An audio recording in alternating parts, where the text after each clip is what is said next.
Chapter 202. Tan Xiao was shocked. He didn't expect Zhang Fengxian to have so much money. After pondering for a moment, he looked at Long Zhengyu and said, "Take the money and let him go." Long Zhengyu was taken aback and asked hesitantly, "Are we really going to release them?" "Release?" Tan Xiao said with certainty. Long Zhengyu said helplessly, "Aren't you afraid of letting the tiger return to the mountain?" Tan Xiao sneered. "Are they tigers? If they still dare to offend me, let alone within the country, even if they escape to any other country, I have a way to find them and make them beg for death." The members of the Zhang clan felt a chill in their hearts, and they lowered their heads in silence. Right at this moment, Tan Xiao gestured to Long Zhengyu, then turned around and left the secret chamber. After returning to the tea house, Tan Xiao looked at everyone's gaze and said with a faint smile, "The harvest is pretty good. Zhang Fengxian is willing to fork out another 3 billion to buy the lives of their entire clan."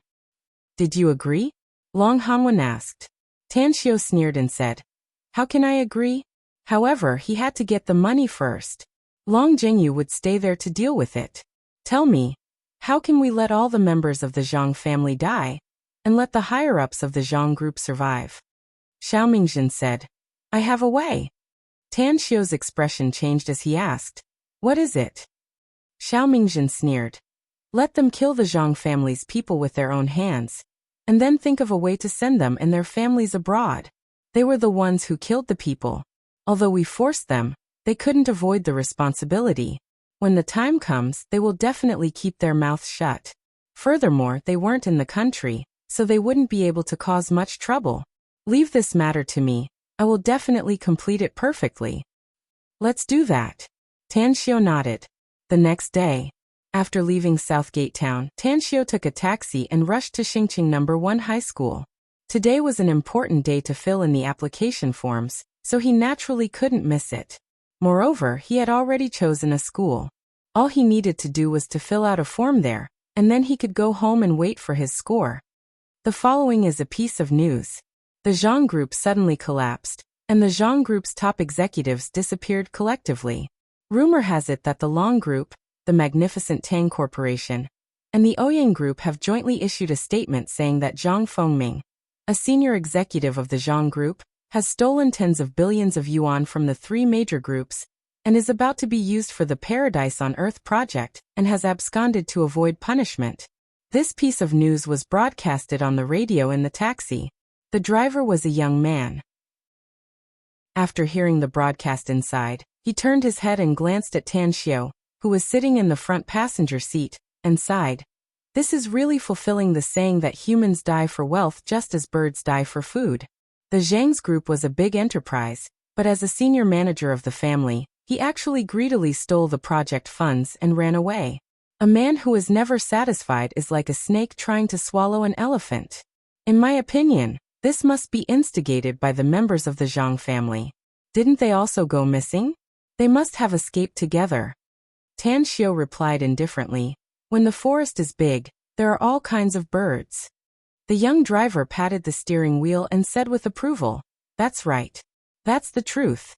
This time the Zhang group will be finished, and those who work in the Zhang group will also be out of luck.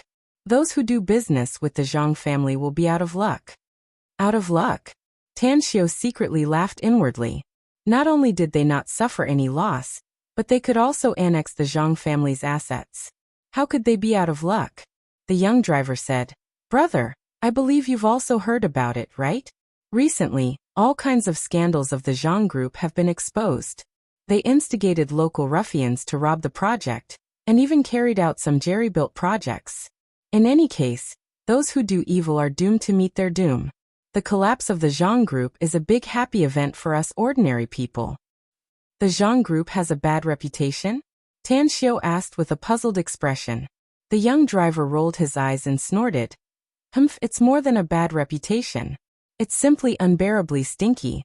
The Zhang group's employees have begun to expose the bad quality of their projects. They said that there are many shady secrets in their company. In short, the newspapers, TV, and the internet are all scolding the Zhang group for being inhumane." Upon hearing this, Tan Xiao secretly admired the means of Long Hanwen, Qin Zhizhong, and the others. Although he was the leader of this matter, and he was also clear about most of the plans, but when it came to the actual operation, the knowledge inside was really too big. The effect it produced was simply too amazing. On the same day, major media in Star City, and even the headlines in the country were all about the news of the Zhang Group. Even the government's prosecution agency had been involved in the investigation. Once the investigation turned out to be true, perhaps the Zhang Group would forever disappear from the earth. Moreover, the naked reality had once again verified the saying, when the tree falls, the monkeys scatter, and when the wall collapses, everyone pushes it. Nowadays, the Zhang Group was already at a critical juncture in the midst of a storm. It was only a matter of time before it went bankrupt. Tan Xiao arrived at Xingqing No. 1 High School and directly entered Class 10. Since this was the last time they would meet each other in high school, and perhaps many of them would never meet again in this lifetime, everyone cherished this classmate friendship. Those students who didn't like Tan Xiao in the past didn't show any hostility towards him. Yuan Chuling, Cheng Yannan, Xiao Wanfen, and Li Xiaoqian were gathered together and whispering. Upon seeing Tan Xiao's arrival, Yuan Chuling directly pulled Tan Xiao to them. Eldest brother, have you thought about which university you want to apply for? Tan Xiao nodded and said, Shanghai University. Yuan Chuling said with a smile, I'm very clear about my grades.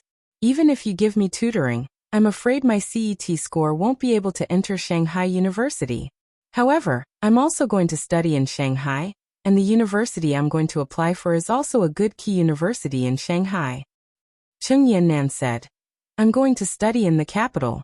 My sister will be transferred back to the capital recently, so I can only go with her. Xiaoqian, on the other hand, is very good. She can go to the Regal Classical Music Academy in Blue City to study. I didn't know that she's very talented in music, and was even accepted by teacher Huang Jie as her last disciple. Tan Xiao looked at Li Xiaoqian and said with a smile, Congratulations. Li Xiaoqian said modestly, Actually, I'm also taking advantage of your light, Tan Xiao. At that time, teacher Huang Jie and the others wanted to pull you to the Regal Classical Music Academy to be a professor, but you didn't agree. Later, I contacted teacher Huang Jie and the others a few times and got a place.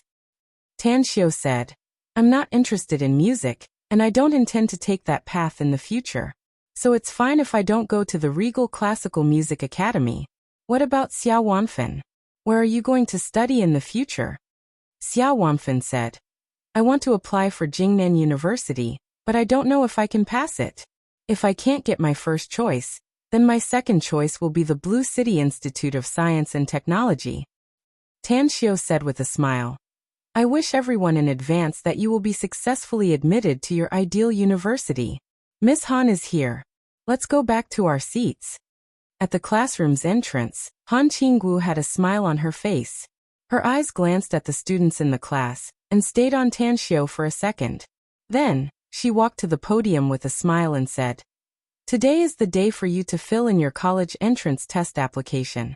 I believe everyone has an estimate of your score, so it's very important to apply for the application. I hope you will take it seriously. I have the application form here, and I'll give it to you now.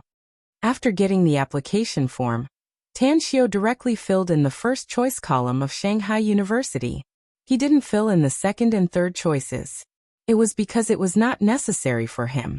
Han Qinggu came to Tan Xiao's side and looked at the form filled by Tan Xiao. She frowned and said, What about the second and third choices? Why don't you fill them? I'm confident, Tan Xiao said confidently. I know you're confident, Han Qinggu said snappily. But what's the saying? Accidents are always inevitable. What if you don't get in? So listen to me and fill in 2 more ideal schools. If you get in the first choice, it doesn't matter what you fill in later. Tan Xiao smiled bitterly. He knew that Han Qinggu had no confidence in him. However, he was too lazy to quibble with Han Qinggu. He directly stuffed the application form into her hand, got up and said, Miss Han, I have something else to do. If there's nothing else, can I go first? Han Qinggu stopped Tan Xiao and said, Wait a minute. I have something to tell you after I finish my work. What's the matter? Asked Tan Xiao. Han Qinggu said, Let's talk about it later. Tan Xiu was somewhat helpless. His feelings toward Han Qingwu were very complicated.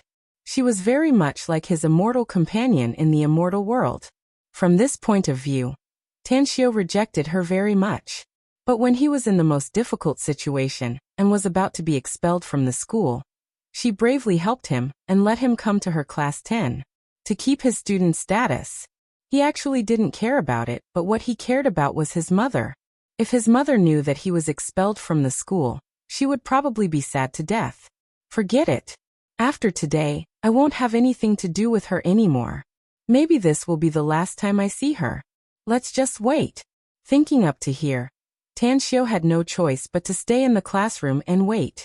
More than an hour later, the students of class 10 left one after another, including Yuan Chuling, Cheng Yannan, and the others. When only Tan Xiu and Han Qingwu were left in the classroom, Tan Xiu looked at Han Qingwu and asked, Miss Han, can you tell me now? What are you looking for me for? Han Qingwu hesitated for a moment before she forced a smile and said, Actually, I want to ask you for help. I don't know if it's convenient. What is it? Tan Xiu asked with a confused expression. Han Qingwu said, I'll tell you, you must help me. Tan Xiu said, If you don't want to say it, then forget it. I still have something to do, so I'll go first. Han Qingwu immediately blocked Tan Xiu and said with a forced smile, All right, then I'll tell you. Actually, it's a good sister of mine who will come to Star City tonight. But I have to go to Shanghai temporarily, and I'm afraid I'll be gone for 2 days. I'll be back the day after tomorrow. I was wondering if you could spare a couple of days to accompany her? Tan Xiu snappily said, Do you need me to pay for this kind of thing? Why don't you just let her find a hotel to stay in? Just find something to do in Star City for 2 days and wait for you to come back. Chapter 203. Han Qingwu said with a helpless expression. That's what I thought at first. But my good sister just came back from abroad. She hasn't returned to China for more than 5 years. Besides, she's unfamiliar with Star City, and I'm afraid she might encounter an accident. Tan Xiu said, She's from abroad. Let her go directly to Shanghai with you. Han Qingwu said, She's already on the plane and I can't contact her for the time being. Also, I have something very important to do in Shanghai, so it's really inconvenient for her to accompany me. Don't tell me you only know me in Star City? Tan Xiu said with a helpless expression. I'm just a student. How can I have so much time to accompany her? Han Qingwu couldn't help laughing and said, Don't say it like you're a busy person. You've already finished your college entrance test, and you usually have nothing to do. What else can you do besides playing? Tan Xiu, I've been opening the back door for you for the past 2 months, so help me this time. Opening the back door? Tan Xiu looked at Han Qingwu with an incredulous expression and said, Miss Han, you can eat whatever you want, but you can't speak irresponsibly. When have you ever opened the back door for me? Han Qingwu said, You skipped classes for so many days, yet I really held you accountable? Didn't I promise you that you can go home every night? With a strange expression, Tan Xiu asked, Does this count? Of course. Han Qingwu said with a serious expression. Tan Xiu let out a wry smile and helplessly said, Forget it, forget it. It's my bad luck to know you. Say it. What's your friend's name? How do I contact her when she arrives in Star City? Let's talk about it first. How I entertain her is my business. Don't look for me to settle accounts after you come back from Shanghai. Han Qingwu was pleasantly surprised and said, That's great. You can rest assured. I'm very grateful that you're willing to help me. How can I settle accounts after the autumn? You don't need to take the initiative to contact her. She'll contact you when she arrives. Anyways, I'll go first and catch the noon flight to Shanghai. Tan Xiu waved his hand and prepared to leave the classroom. Han Qingwu suddenly seemed to recall something. She opened her bag and took out a stack of money from it. She handed it to Tan Xiu and said, Here's 5,000 yuan. My good sister is coming. Use this money to entertain her.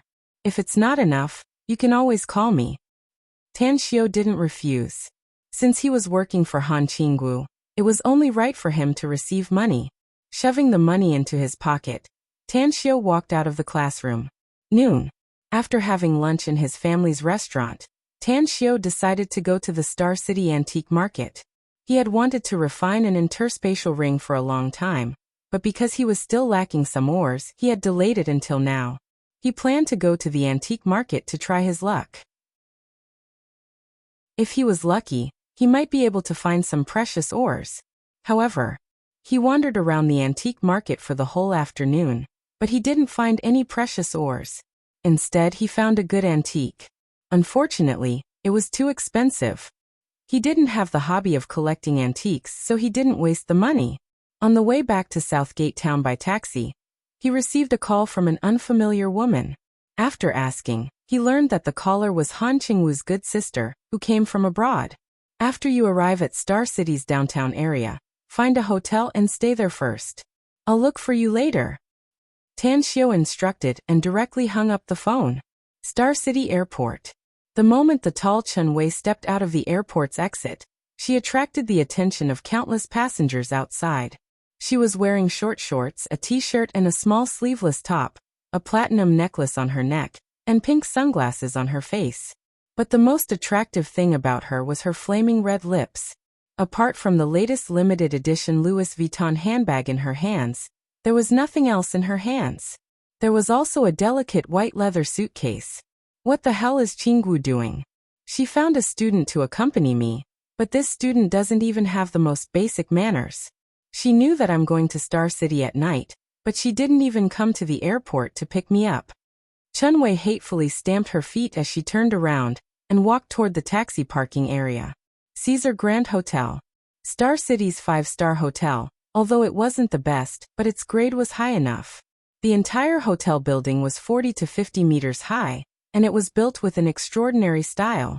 Chen Wei booked a high-class room and comfortably took a bath. After changing into a fresh set of casual clothes, she heard the doorbell ring. You're really late. Chen Wei muttered with dissatisfaction.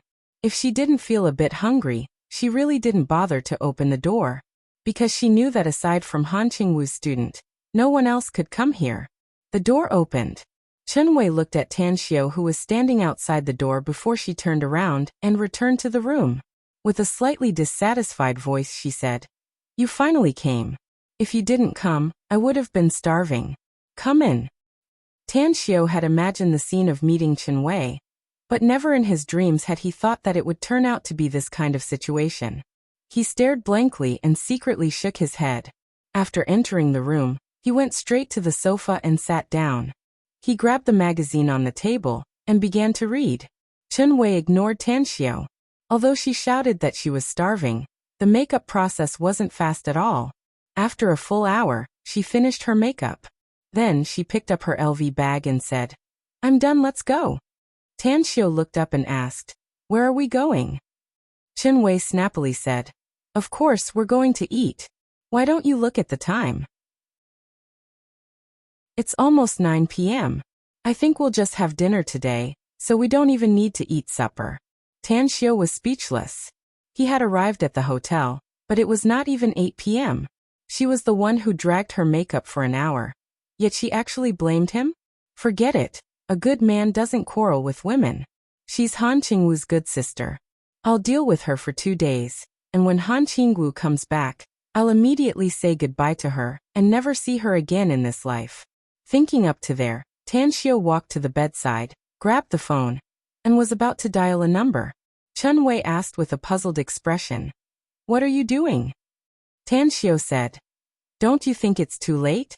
Then you don't need to go out to eat. The hotel provides dinner, so you can directly ask the hotel's waiter to send it to your room. After you're done eating, you should rest early. I still have to rush back." Chen Wei said with an inconceivable expression, "You can't call for a meal. Don't you know that the hotel's food is not delicious? Take me out to eat. I want to eat the most famous and best snacks in Star City." Tan Xiu frowned and said, "I don't know what the most famous and best snacks in Star City are. If you really don't want to eat the hotel's food, then let's go to a small restaurant outside and fill our stomachs. You've been on the plane for a long time. Rest early and you'll have the energy to stroll around tomorrow." Chen Wei shook her head and said, No. I'm not tired at all. I slept enough on the plane, so I don't need to adjust the time difference. Your task is to accompany me and lead the way. Whatever I want to eat, you must accompany me to eat. I'm not your father, Tan Xiu muttered inwardly. He turned around and followed Chen Wei out of the room. The Caesar Grand Hotel was located in the bustling area of Star City, with an upscale residential area on the east and a commercial street on the west. The south side was the famous food street of Star City. After arriving at the food street with Chen Wei, Tan Xiu couldn't figure out the situation here. He had been here before, but only a few times. Every time he passed by this place, he had never eaten anything here. He found that there were not only upscale restaurants here, but also a lot of snack alleys. Which one do you want to eat? Tell me, I'll treat you. Tan Xiu, who was at Chen Wei's side, said lightly as he found that Chen Wei was constantly looking at him with inquiring eyes. Chen Wei said with dissatisfaction, I don't know anything about this place. How would I know what to eat? You take me to eat something special and tasty. Whether it's an upscale restaurant or a roadside snack, it's fine. Tan Xiu shook his head and said, I don't know anything about this place. Don't forget my identity. I'm just a student. I don't have the chance to come here to indulge in debauchery. Chen Wei was surprised and said, even a student shouldn't. Oh, I get it. This place is not the United States. Students are good babies. Forget it. Since I don't know, then I'll go to each house and have a taste. Tan Xiu secretly sighed inside. Chen Wei's arrogance was like that of a princess, and he was very disgusted. However, he would only follow her for 2 days. It would be over after fooling around for a while. Eventually, after tasting a lot of snacks, Chen Wei entered a Hunan restaurant. Tang Xiu, who had been following beside her, also ate some food. But he was really surprised. Chen Wei had a good figure, yet her appetite was unexpectedly so big. She ate at least twice as much as him. He felt full, yet she was still able to eat. Soon, Chen Wei ordered a table full of sumptuous dishes and 2 bottles of beer. Do you have anything to eat? Aren't you afraid of eating too much? Tan Xiu asked with a somewhat inconceivable expression. Chen Wei rolled her eyes and contemptuously said, Are you a man or not? A good man eats everywhere. Your appetite is really shameful. Although I've eaten some snacks before, I'm only 40% full. It's a habit that I've formed in the past. If I don't eat until I'm 100% full, I won't feel full at all. What a freak. Tan Xiu made a final conclusion about Chen Wei's hobby. After gulping down 2 bottles of beer, the sumptuous dishes on the table were almost finished. Chen Wei patted her bulging belly with satisfaction and sighed. The food in China is really delicious. Back in that damn foreign country, I only had milk, bread, and roasted meat every day. I almost vomited. Tan Xiu gave Chen Wei the nickname Rice Bucket inwardly and asked, Now that you've eaten and drunk your fill, shouldn't you go back to the hotel to rest? Chen Wei picked up her bag and said, What time is it now? Going back to the hotel to sleep is a waste of your youth. What's more, sleeping after eating was something only a pig would do. Let's go to a bar. Big sister will treat you to a bar to drink and watch pole dancing. I'm not interested. Tan Xiu frowned and said. Chen Wei said with a sneer. You're so young, yet you're pretending to be decent. You're afraid that I'll tell Han Qinggu, right? Rest assured, this sister's reputation is guaranteed. I'll never sell you out. Let's go to a bar. I really don't like going to a bar, Tan Xiu said with a serious expression. Chapter 204. Chen Wei angrily said, Are you a man or not? Don't tell me you're really a kid who hasn't even grown hair yet. If you're a hairy kid, then go home and sleep. If you don't want to go, then I'll go. I'm an old monster who has lived for 10,000 years. Tan Xiu cursed inwardly. He deliberately showed a helpless expression on his face and said, It's not safe to go to bars at night, especially domestic bars. There are a lot of perverts and local gangsters. If you don't want something to happen, listen to me and go back to the hotel to sleep. Chen Wei contemptuously said, Do you think I'm a fool? Although I haven't been back to China for many years, I'm still very familiar with the domestic public security. Are you going or not? If you don't want to go, then don't be long-winded and quickly leave. Tan Xiu was silent for a moment before he nodded and said, "I'll go." Chen Wei proudly said, "That's more like a man." Three Feathers Bar. It was the most luxurious bar in the nearby food street with the largest flow of customers. The neon sign flickered. Before they entered the bar, the explosive metal rock music rolled over. After entering, it was even more deafening and incomparably noisy.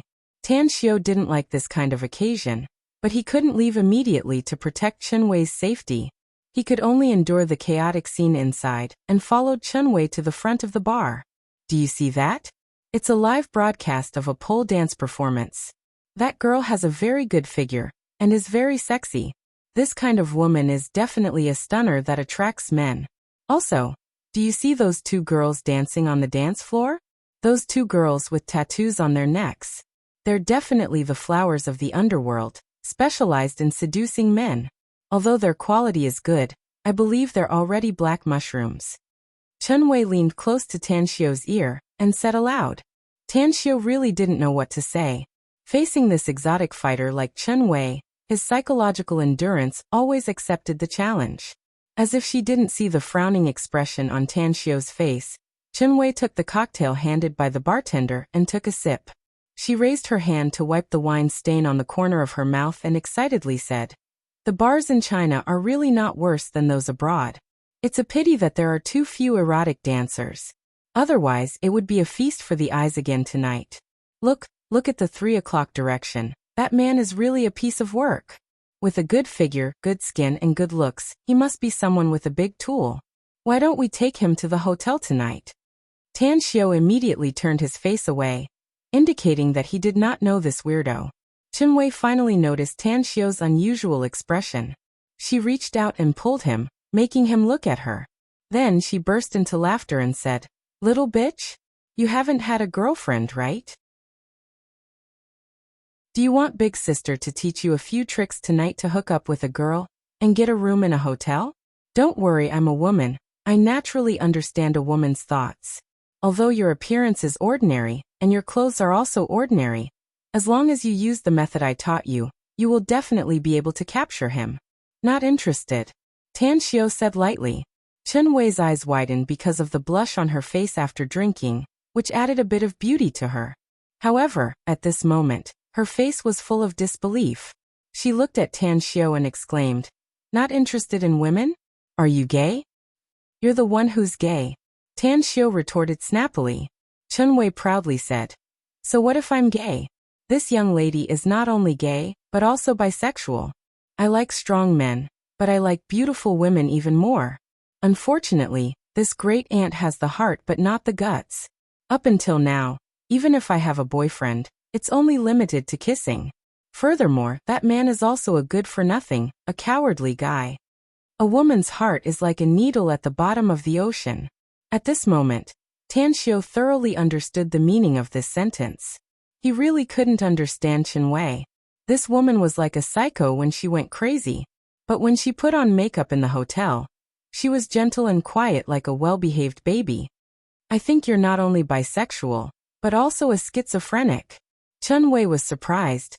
"How do you know? I'm like a princess during the day and a slut at night. Don't you men like me?" Tan Xiu grabbed the drink handed by the bartender and gulped it down in one gulp. Then he turned his head to the side again. Chen Wei rolled her eyes with a bored expression. She held the crystal glass and drank the cocktail while looking at the men and women twisting their bodies on the dance floor with great interest. The scene of debauchery, the atmosphere of debauchery, the hands and the restless body rubbing against each other. All of these were the thoughts of men and women seeking pleasure in the bar. A few minutes later, Chen Wei waved her arm at Tan Xiu as she swayed her slender waist and entered the dance floor. Soon, she was dancing together with several young and handsome men. Tan Xiu only cared about Chen Wei's personal safety. He didn't care about her debauchery.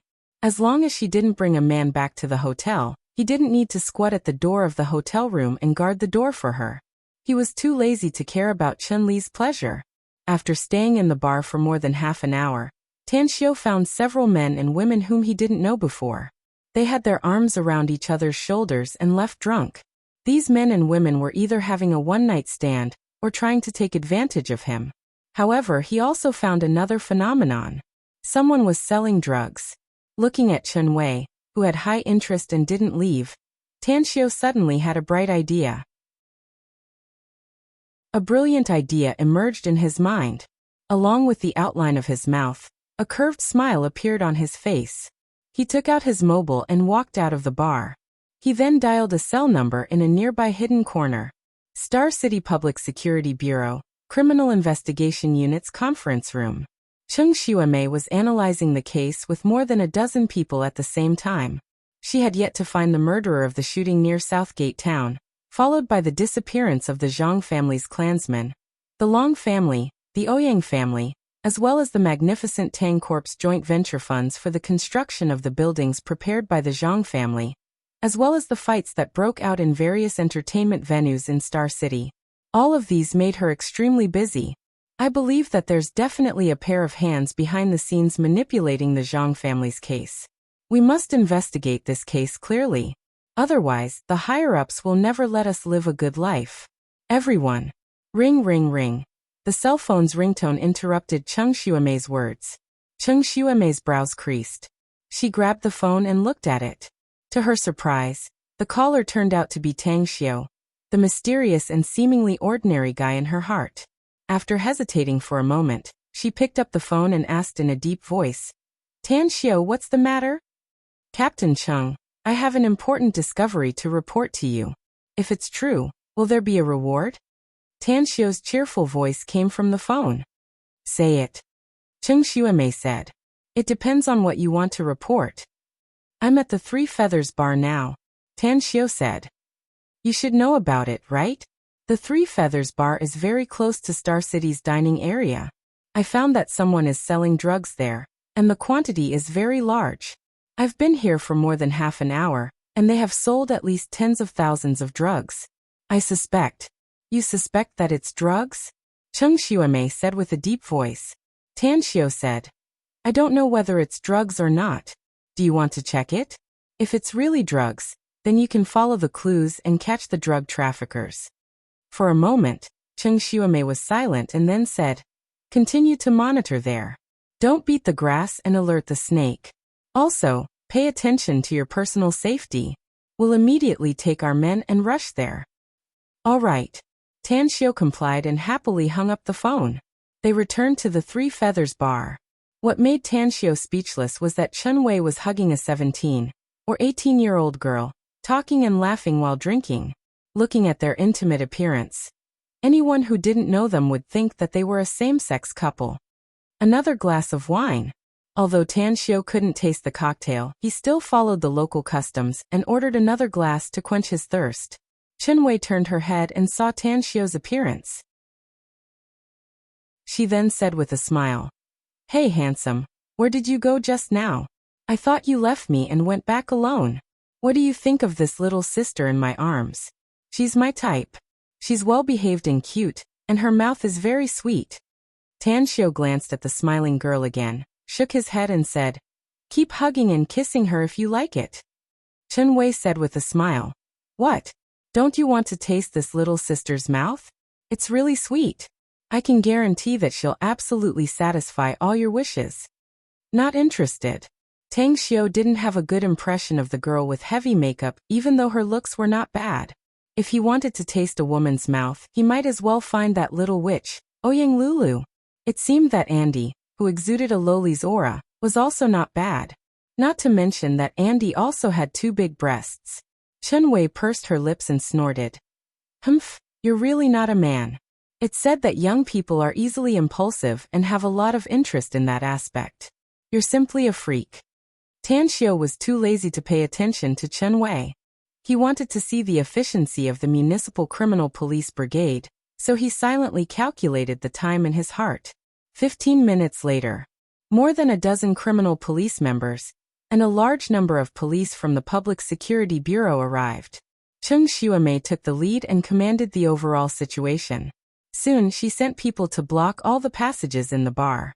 When the explosive music stopped and the colorful lights disappeared, they were replaced by bright crystal lamps. Cheng Xuemei shouted loudly, "You're the boss! Everyone, take out your ID cards." The police received a report that someone is selling drugs here. If you don't want to cause trouble, come to our police station for tea and obediently cooperate with us. Drugs. It was a taboo word in many people's hearts. Upon hearing Cheng Xuemei's words, the dissatisfied guests immediately became well-behaved. However, there were still 4 or 5 youths carrying bags in the bar. They hurriedly stuffed their bags under the sofa. Tan Xiu could see it clearly. He calmly used his mobile phone to write a short message and sent it to Cheng Xuemei. Then he looked at Chen Wei with a smile. He knew that tonight's bar life would come to an end. Today's 4th chapter is over. Crying for monthly votes. Chapter 205. Sure enough, Chen Wei angrily glared at Cheng Xuemei and the policeman. She fished out her ID card from her bag and muttered, "Really annoying. These policemen have nothing better to do. They came to disturb this great aunt's happy occasion. I thought I could play to my heart's content today." The girl in her arms looked a bit nervous. She quickly looked at Chen Wei and whispered, "I'm going to the washroom." "Do you want me to go with you?" Chen Wei asked. "No need." The girl's answer was more urgent. Tan Xiu squinted his eyes as he looked at the girl's back as she left in a hurry. He thoughtfully said, "Big sis Chen, this girl you hooked up with is not simple. Her expression is very nervous. If she didn't do something illegal, then her identity is very sensitive and not suitable to be investigated by the police." "How do you know?" Chen Wei was surprised. "I guessed it," Tan Xiu said. "Guess your head," Chen Wei said with dissatisfaction. "Quickly take out your ID card. You should be an adult, right? I remember that Qinggu is teaching high school, and her students have already taken the college entrance test. You're her student and should have taken the college entrance test, so you should have your ID card." Tan Xiu couldn't help laughing and said, "Your logic is very strong, and your reasoning is very accurate. However, I've always been a person with face. Even the police won't check my ID card. Do you believe me? You've been following me all night. Only now did I find out that you like to brag." Chen Wei ridiculed. Tan Xiu said with a strange expression, "How about we make a bet? Not only will the police not check my ID card, but I even dare to molest a policewoman. Do you see that? She's the policewoman who just spoke. She's quite awe-inspiring and seems to have a high position." Chen Wei contemptuously said, "You? Your courage is even smaller than a rabbit. You don't even dare to flirt with a girl, yet you dare to molest a policewoman? What kind of joke is this? Just answer me, do you dare to bet or not?" Tan Xiu said. Why wouldn't I bet? If the police didn't check your ID and you dared to flirt with that policewoman, I'll do anything you want me to." Tan Xiu asked, "Are you sure?" "Yes." Tan Xiu clapped his hands and said with a smile, "Just you wait and see." Saying that, he grabbed the cocktail on the table, drank it in one gulp, and strode toward Cheng Xuemei. In order to witness Tan Xiu's words, Chen Wei followed closely behind and quickly arrived at Cheng Xuemei's side. "Beauty, did you see the message I just sent you?" Cheng Xuemei had just seen Tan Xiu. She nodded and said, "I've seen him. There are already police officers searching over there. This time, thank you very much. Maintaining world peace is our duty as citizens," Tan Xiu said with a smile. "By the way, you still haven't told me what kind of reward I should get." Cheng Xuemei angrily said, "Can you be serious?" "Am I not serious?" Tan Xiu said with a smile. "Don't tell me I don't have any reward for being a good person? If so, how can I cooperate with the police in handling cases in the future?" "Then tell me, what kind of reward do you want?" Cheng Xuemei said with a helpless expression. Tan Xiu's expression slowly turned serious as he said, "It's my previous proposal. Why don't you wait for me for a few years? After I graduate from college, you can marry me. At that time, you can give birth to several children for me. As for the number of children, you can ask my mom when the time comes. You can give birth to as many as she wants. I'll definitely cooperate with you." Puffed. Chen Wei, who was following behind Tan Xiu, was amused by Tan Xiu's words. Although she already knew that Tan Xiu just dug a pit for her to jump into, she didn't get angry at all. She realized that she couldn't understand this big boy who had been following her all night. Cheng Xuemei's expression turned stiff. She was at a loss whether she had to cry or laugh. She quickly glanced at Chen Wei and deliberately revealed an angry expression. She glared at Tan Xiao and said, "Can you not talk nonsense? Be careful or I'll handcuff you and take you back to the Public Security Bureau for tea." "Hitting and scolding is love," Tan Xiao said with a smile. "Although I don't quite understand this sentence, I think you must be hinting something to me if you really take me to the Public Security Bureau for tea." "You," Cheng Xuemei helplessly shook her head and sighed. "Your glib tongue is much more powerful than you. I heard that you've applied for Shanghai University. Do you have the confidence to pass it?" "I'm full of confidence." Tan Xiao raised his head and said with a smile. "I hope you can pass it." Cheng Xuemei nodded and said, "All right, it's already late at night. Even if you just finished your college entrance test and want to indulge yourself, don't come to this messy place. Go back and rest early. I'll treat you to dinner another day if you really find out what you said tonight. Are you going to treat me to dinner before returning to the imperial capital?" Tan Xiao asked. Cheng Xuemei furrowed her brows and quickly glanced around. After finding that no colleagues heard Tan Xiao's words, she felt a bit relieved and said in a low voice, "Don't talk about it here. I'll personally contact you after dealing with the matter at hand in a few days." "It's a deal," Tan Xiao replied with a chuckle. He turned around and gave Chen Wei a provocative look and quickly left the Three Feathers bar. On the way back to the Caesar Grand Hotel, Tan Xiao said, "Do you still remember the bet between us? It turns out that you lost." "It doesn't count. You cheated." Chen Wei shook her head. "How did I cheat?" Tan Xiao looked at her with contempt and asked, "You knew that policeman before, and you're the one who called him here tonight." Chen Wei angrily said, "You knew that the bet with me was a trap, yet you deliberately made me jump. I'm not convinced. Why would I make a bet with you if I didn't have full assurance?" Tan Xiao said indifferently, "Cut the crap and accept the loss. If you don't admit it, then there's nothing I can do. I can only suspect that there's a problem with your character." "There's a problem with your character?" Chen Wei angrily shouted. "I admit it. Say it. What do you want me to do? This great aunt is throwing caution to the wind today. You scared away my little belle. Even if you want me to serve you tonight, I'll agree." Tan Xiao shuddered. He waved his hand and said, "Forget it. I'm not interested in your body. My request is very simple. Tomorrow and the day after tomorrow, you must stay in the hotel obediently. You're not allowed to leave the door even half a step. If you're bored, you can play with your mobile phone or watch TV. If you're hungry, call the hotel's catering department, and they'll send the food to your room." Chen Wei's eyes widened, and she even straightened her chest. However, although she had a good figure with a willow-slender waist and long legs, her chest was a bit flat.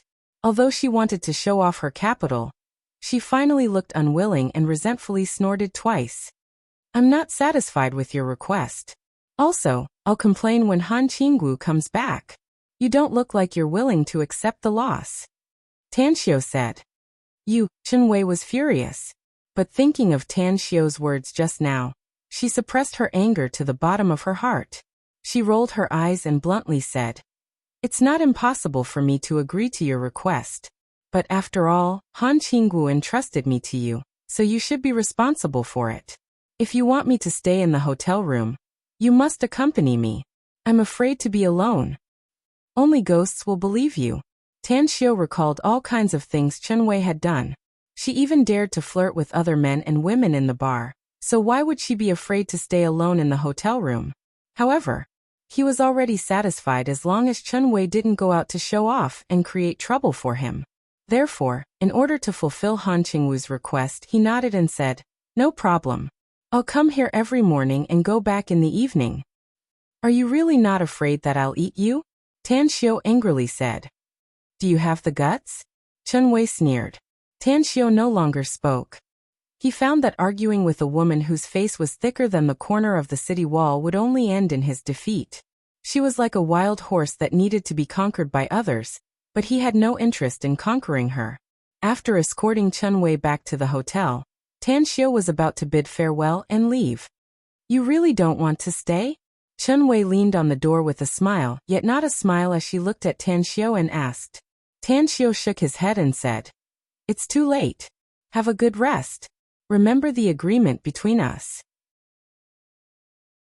You're not allowed to leave the hotel room even half a step without my permission. Bam! Chinwei flew into a rage out of shame and fiercely slammed the door from the inside. Tan Xiu let out a complacent smile. He secretly felt that his strategy tonight was too wonderful for words. After coming out of the hotel room, he was about to stop a taxi when a police car slowly stopped beside him. The car window was opened as Cheng Xuemei said with a serious expression, "Get in."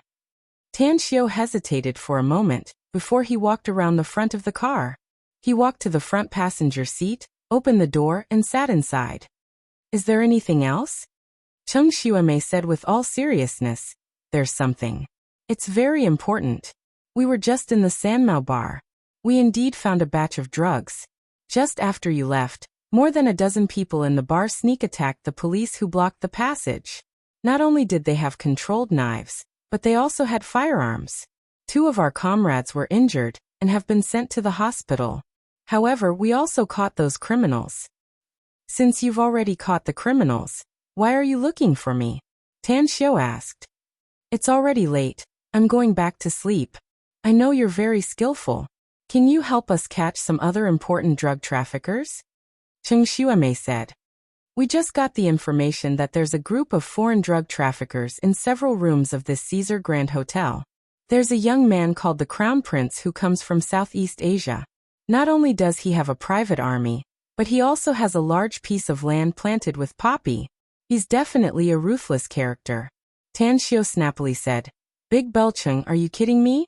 I'm just a high school graduate who hasn't even entered the university's door. You actually want me to act together with you for such a big case? Can you bear the responsibility if something happens to me?"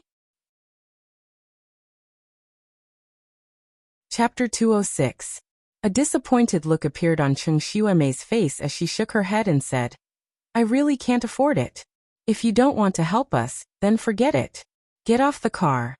We'll deploy the police force and hope to smoothly arrest those drug dealers." Tan Xiu looked at Cheng Xuemei's expression and slightly furrowed his brows. He didn't get off the car and was silent for a while before asking, "Why did you choose me?" Cheng Xuemei said with all seriousness, "I think you'll definitely be an excellent police officer in the future if I train you well. I'm not just talking about your skills, but also your investigative ability. We can see from the surveillance cameras in Three Feathers Bar that you have a very strong observation ability to the surrounding environment.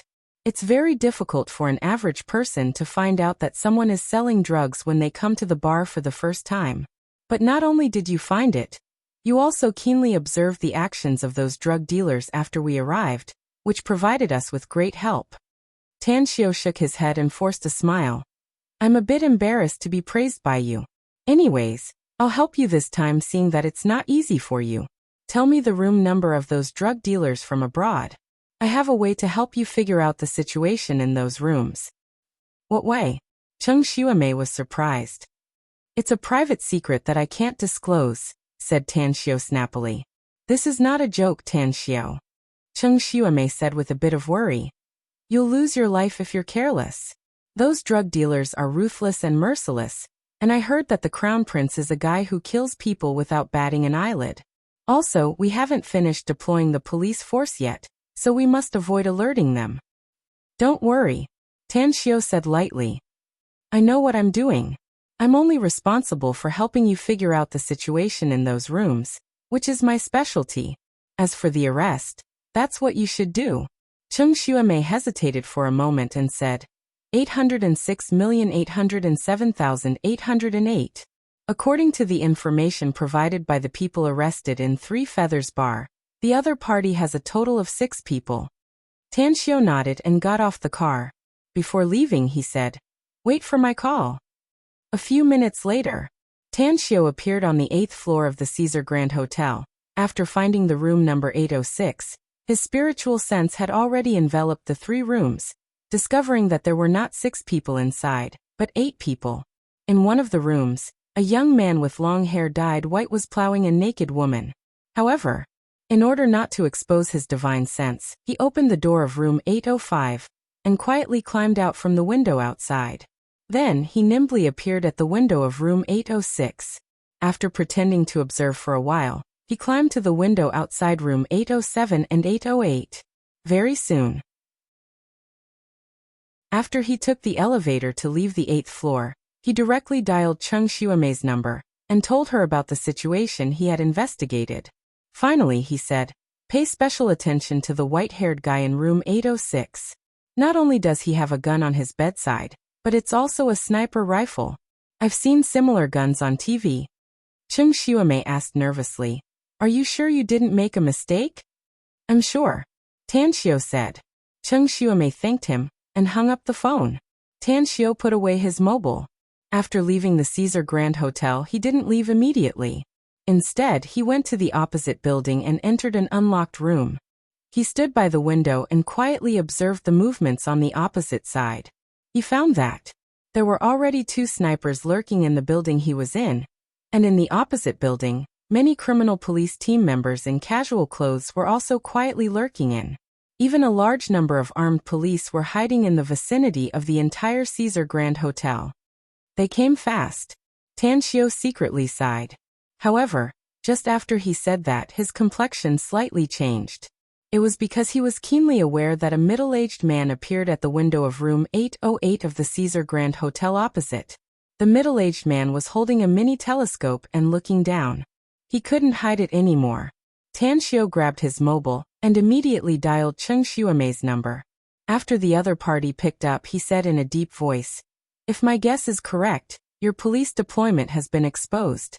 The other party is using the telescope to observe from the window and must have seen a large number of police. Hurry up if you want to take action."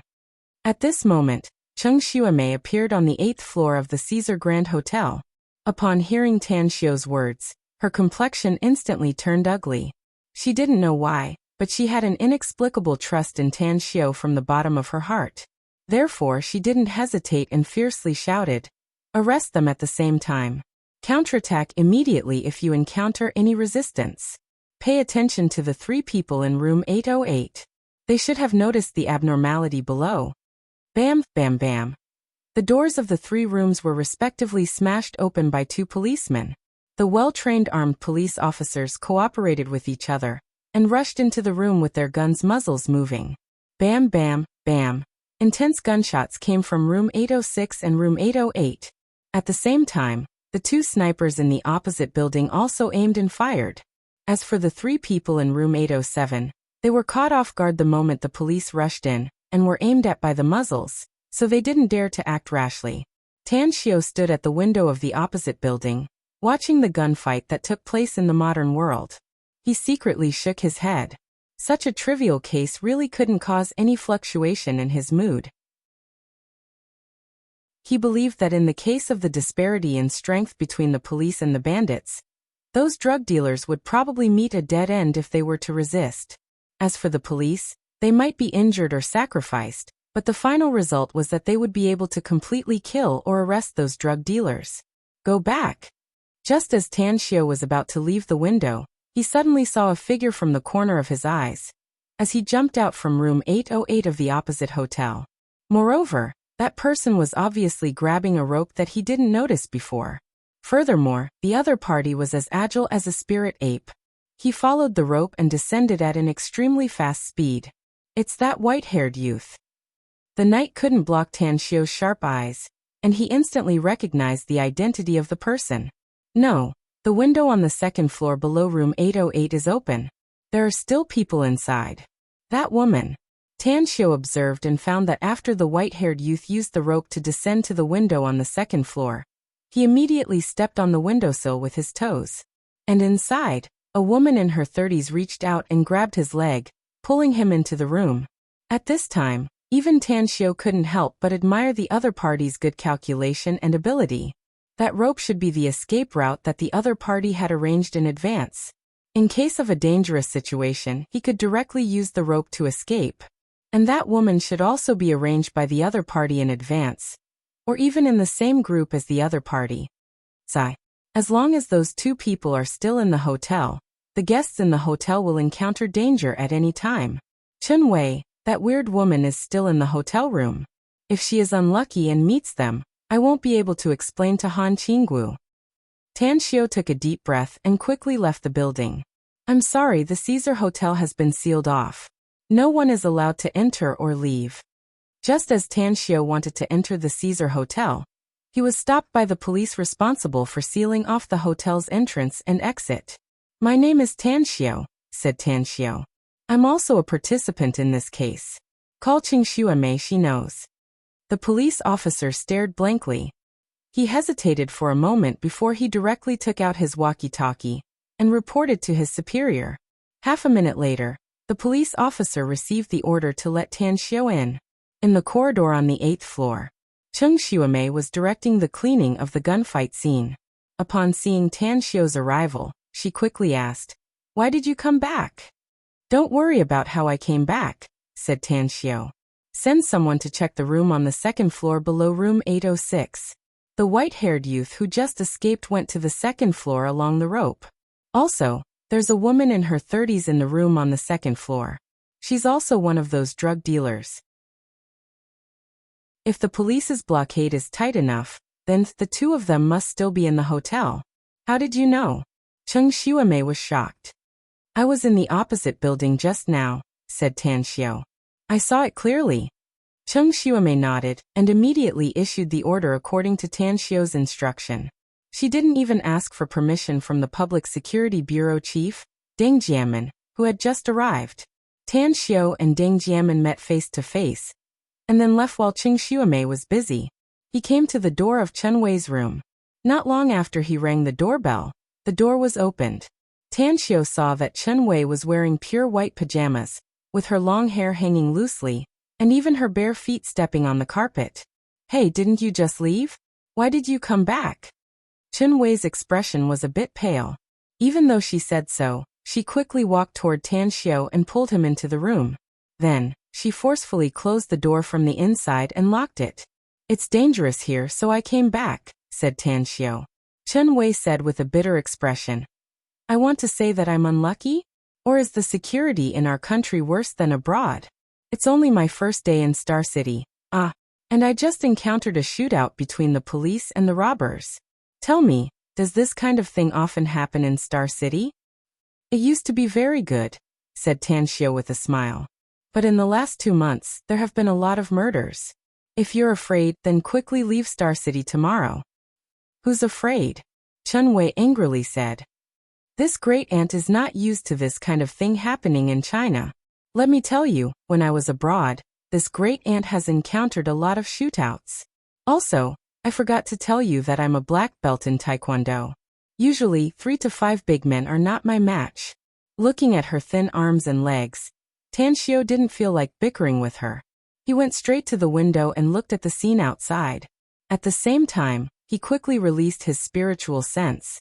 As long as the white-haired youth was still in the hotel, his spiritual sense could cover the entire area. It wouldn't be difficult to find him.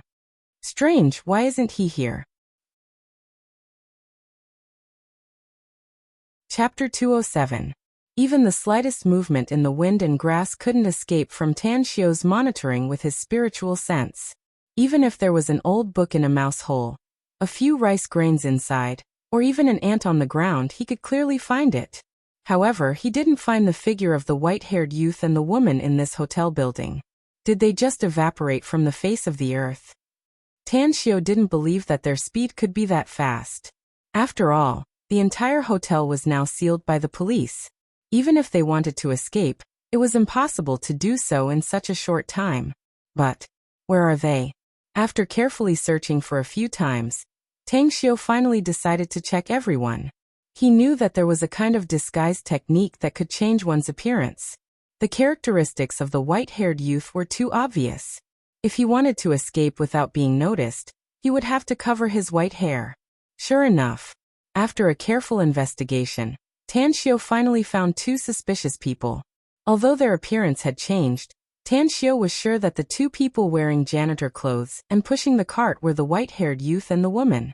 Tan Xiu took out his mobile and was about to call them. Suddenly, he remembered that this place was surrounded by the police. Moreover, there were surveillance cameras in every corridor. If he told the news to Cheng Xiaomei and Cheng Xiaomei later checked the surveillance video, she would definitely find out his secret. Forget it. I'll do it myself. It can be considered as getting rid of the evil for the people. Tan Xiao sighed inwardly as he turned and walked toward the door. At this time, Chen Wei had returned to the bed. She pulled the quilt to cover her body and sat there, watching Tan Xiao. Seeing Tan Xiao's action, she quickly asked, "Where are you going?" "I'm going out to do something." "You stay in this room and don't go anywhere," said Tan Xiao. "Remember, the danger outside has not been eliminated yet. If you run around, you're likely to be taken hostage by those drug dealers." Drug dealers? Chen Wei's mind was still active. She instantly recalled what happened in the Three Feathers bar and hurriedly asked, "Are you also involved in this matter? Are the drug dealers in this hotel related to the Three Feathers bar's people?" "That's right," said Tan Xiao. "The police knew that there were foreign drug dealers in Caesar Grand Hotel, because of the people they caught at San Mao Bar. You must remember, you must never go out, because the drug dealers in this hotel are ruthless characters who kill without blinking an eye. They come from Golden Mountain Corner. And not only do they have pistols, they even have light machine guns." Chen Wei's complexion turned pale as she hastily jumped off the bed. She quickly grabbed Tan Xiao's arm and hurriedly shouted, "You can't go either." Tan Xiao said, "I have serious business." Chen Wei loudly said, "I don't care how important you are, you must stay in the room. You're just a high school graduate. Don't think that you can show off just because you know that beautiful police officer. Han Qinggu has handed me over to you. You are only responsible for my personal safety." "I'll be responsible for your safety as long as you don't leave the room," said Tan Xiao lightly. "Also, I have some understanding of the situation outside, so you better not stop me." "I'm stopping you," Chen Wei angrily shouted. Tan Xiao sighed. He moved lightning fast and knocked Chen Wei out in a flash. He picked her up by her waist and directly threw her on the bed. Then he turned around and left the room. In the corridor on the second floor, Taylor was pushing a small cart. He was wearing a cleaner's uniform with a hairband on his head as he slowly walked forward. Beside him was the woman who had put on makeup. Whenever they saw the police quickly passing by, they would deliberately stop outside the room's door and pretend to clean up. "I have a feeling that we're being watched." Taylor's footsteps suddenly stopped as a cold light flashed in his eyes. Although he was a foreigner, his Chinese was very good, not much different from ordinary people. The woman said with a calm expression, "It's normal. There are surveillance cameras in the corridor, and the police in the monitoring room are definitely looking for our traces. I'll go to the 20th floor and above and destroy the surveillance video there. Crown Prince, you find an opportunity to escape." Taylor shouted in a low voice, "Shut up. Once you destroy the surveillance cameras, it's equal to exposing our whereabouts. Follow me. As long as we can reach the underground parking lot smoothly, we'll be safe." The woman shook her head and said, "The police are not stupid. They have blocked the two entrances and exits of the underground parking lot. I'm afraid we won't be able to break out even if we force our way through. Crown Prince, your life is very important, so you must escape smoothly. As long as you can escape from this hotel, I believe the police won't be able to do anything to you with your ability. Please send my regards to the general after you go back." Taylor shot a deep look at the woman and said, "If you die, I'll find a way to get your bones back and bury you with a grand ceremony. If you can escape alive, I'll make sure you live a carefree life for the rest of your life. You can enjoy glory, splendor, wealth and rank." "I'll keep it in mind." The woman took a mop and a bucket and separated from Taylor at the elevator's entrance. She was very courageous and directly took the elevator to the 24th floor. After leaving the elevator, she met two waiters in the corridor. Almost without the slightest hesitation, she brushed past them and easily tore their throats with a sharp dagger in her hand. Bam! Her speed was very fast. After killing the two waiters, she immediately destroyed the surveillance cameras in the upper corner of the corridor. Then she casually kicked open a door and went inside, killing a man and a woman who lived inside. In just 2 minutes, the woman killed a total of 11 people and destroyed 4 surveillance cameras. In the surveillance room on the 4th floor of the Caesar Grand Hotel, Deng Jianmin and Cheng Xuemei were gathered here. They were constantly looking for the suspected drug dealers through the surveillance screens. However, the screen in one of the video players suddenly disappeared, causing the security guard who was responsible for observing it to have a change in expression. "We've found the suspect. She killed the 2 waiters before destroying the surveillance cameras." "Damn. It's on the 24th floor," shouted the security guard. Deng Jianmin and Cheng Xuemei quickly came to the front of the video. The 4 screens on it kept disappearing. From the last screen, they confirmed that there were indeed drug dealers on the 24th floor. Not only did they destroy the surveillance cameras, but they also killed the hotel staff and guests at will. Cheng Xuemei grabbed the walkie-talkie and shouted, "The drug dealers are on the 24th floor. Teams, pay attention. Block the 23rd, 24th, and 25th floors as fast as possible. Remember, the drug dealers are destroying the surveillance cameras and wantonly killing the hotel staff and guests." She's wearing a cleaner's uniform and has not only a dagger but also a gun in her hand. The police in the hotel moved quickly and rushed to the 23rd, 24th, and 25th floors. In just a few minutes, all the exits on the 3rd floor had been sealed. However, just as a large number of police began to search on the 3rd floor, the surveillance cameras on the 40th floor were constantly destroyed. Even the woman wearing a cleaner's uniform deliberately killed a hotel guest before the surveillance camera was destroyed. Tan Xiu's spiritual sense had been monitoring the white-haired youth and the woman. The woman's actions completely infuriated Tan Xiu. He had already guessed the woman's intention, but he couldn't watch her constantly killing people. In the short span of 7 to 8 minutes, the number of people who had died in her hands added up to almost 20. Just as the woman destroyed the last surveillance camera on the 40th floor, she suddenly saw a young man walking toward her with an expressionless face. She didn't hesitate and dashed toward the opposite party. "Die!" A sharp dagger fiercely swept across the other party's neck. She was originally confident in her strike, but to her disbelief, it failed. "What's going on?" The woman's complexion changed. She whipped her leg and quickly grabbed a pistol with her other hand, aiming the muzzle at the opposite party. However, before she could pull the trigger, her flying leg seemed to have kicked a hard stone, causing her to be in extreme pain. Whoosh! Her hand flashed, and she felt her arm go numb. Suddenly, the pistol in her hand appeared in the opposite party's hand. The woman's pupils shrunk. She staggered backward and shouted sternly, "Who the hell are you?" "You." Her opponent was naturally Tan Xiu, who was the first to come to the 40th floor. A cold killing intent hung on Tan Xiu's face as he said, "The one I wanted to catch was not you, but that white-haired brat. But you kept killing the hotel staff and guests, so I can't just ignore you anymore. So you must die." As his voice faded away, Tan Xiu's figure instantly rushed forward and dashed toward the woman in a flash. His fist's trajectory was tricky, and when it hit the woman's neck, he also kicked her stomach. Tang Xiu was perfectly aware of his own strength. Although he didn't use his full strength in this punch, even a bull would be killed by him on the spot. Hence, this woman would definitely be killed by his punch. Huh. Tan Xiu furrowed his brows. His spiritual sense had already extended to the underground parking lot. He found that the white-haired youth had reached the underground parking lot unimpeded. Even the cart he was pushing had been abandoned. Does he want to drive away? Tan Xiu felt relieved. He knew that the entrances and exits of the underground parking lot had been blocked.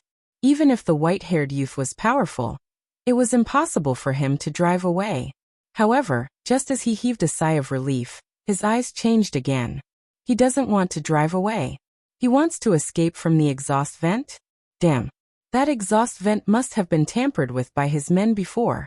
If my guess is correct, his men must be waiting outside the exhaust vent. A cunning rabbit has 3 burrows. Motherfucker. Sure enough. Just as Tan Xiu expected, the white-haired youth easily opened the exhaust vent and climbed out. It didn't take long before he quickly moved forward along the pipeline. When he opened a manhole cover and climbed out, he appeared in the alley behind the hotel. 2 black cars were parked at the entrance of the alley. I can't catch him. Tan Xiu secretly shook his head and gave up the idea of chasing. Chapter 208. After leaving the 40th floor, Tan Xiao didn't return to Chen Wei's room, but went to the monitoring room on the 4th floor.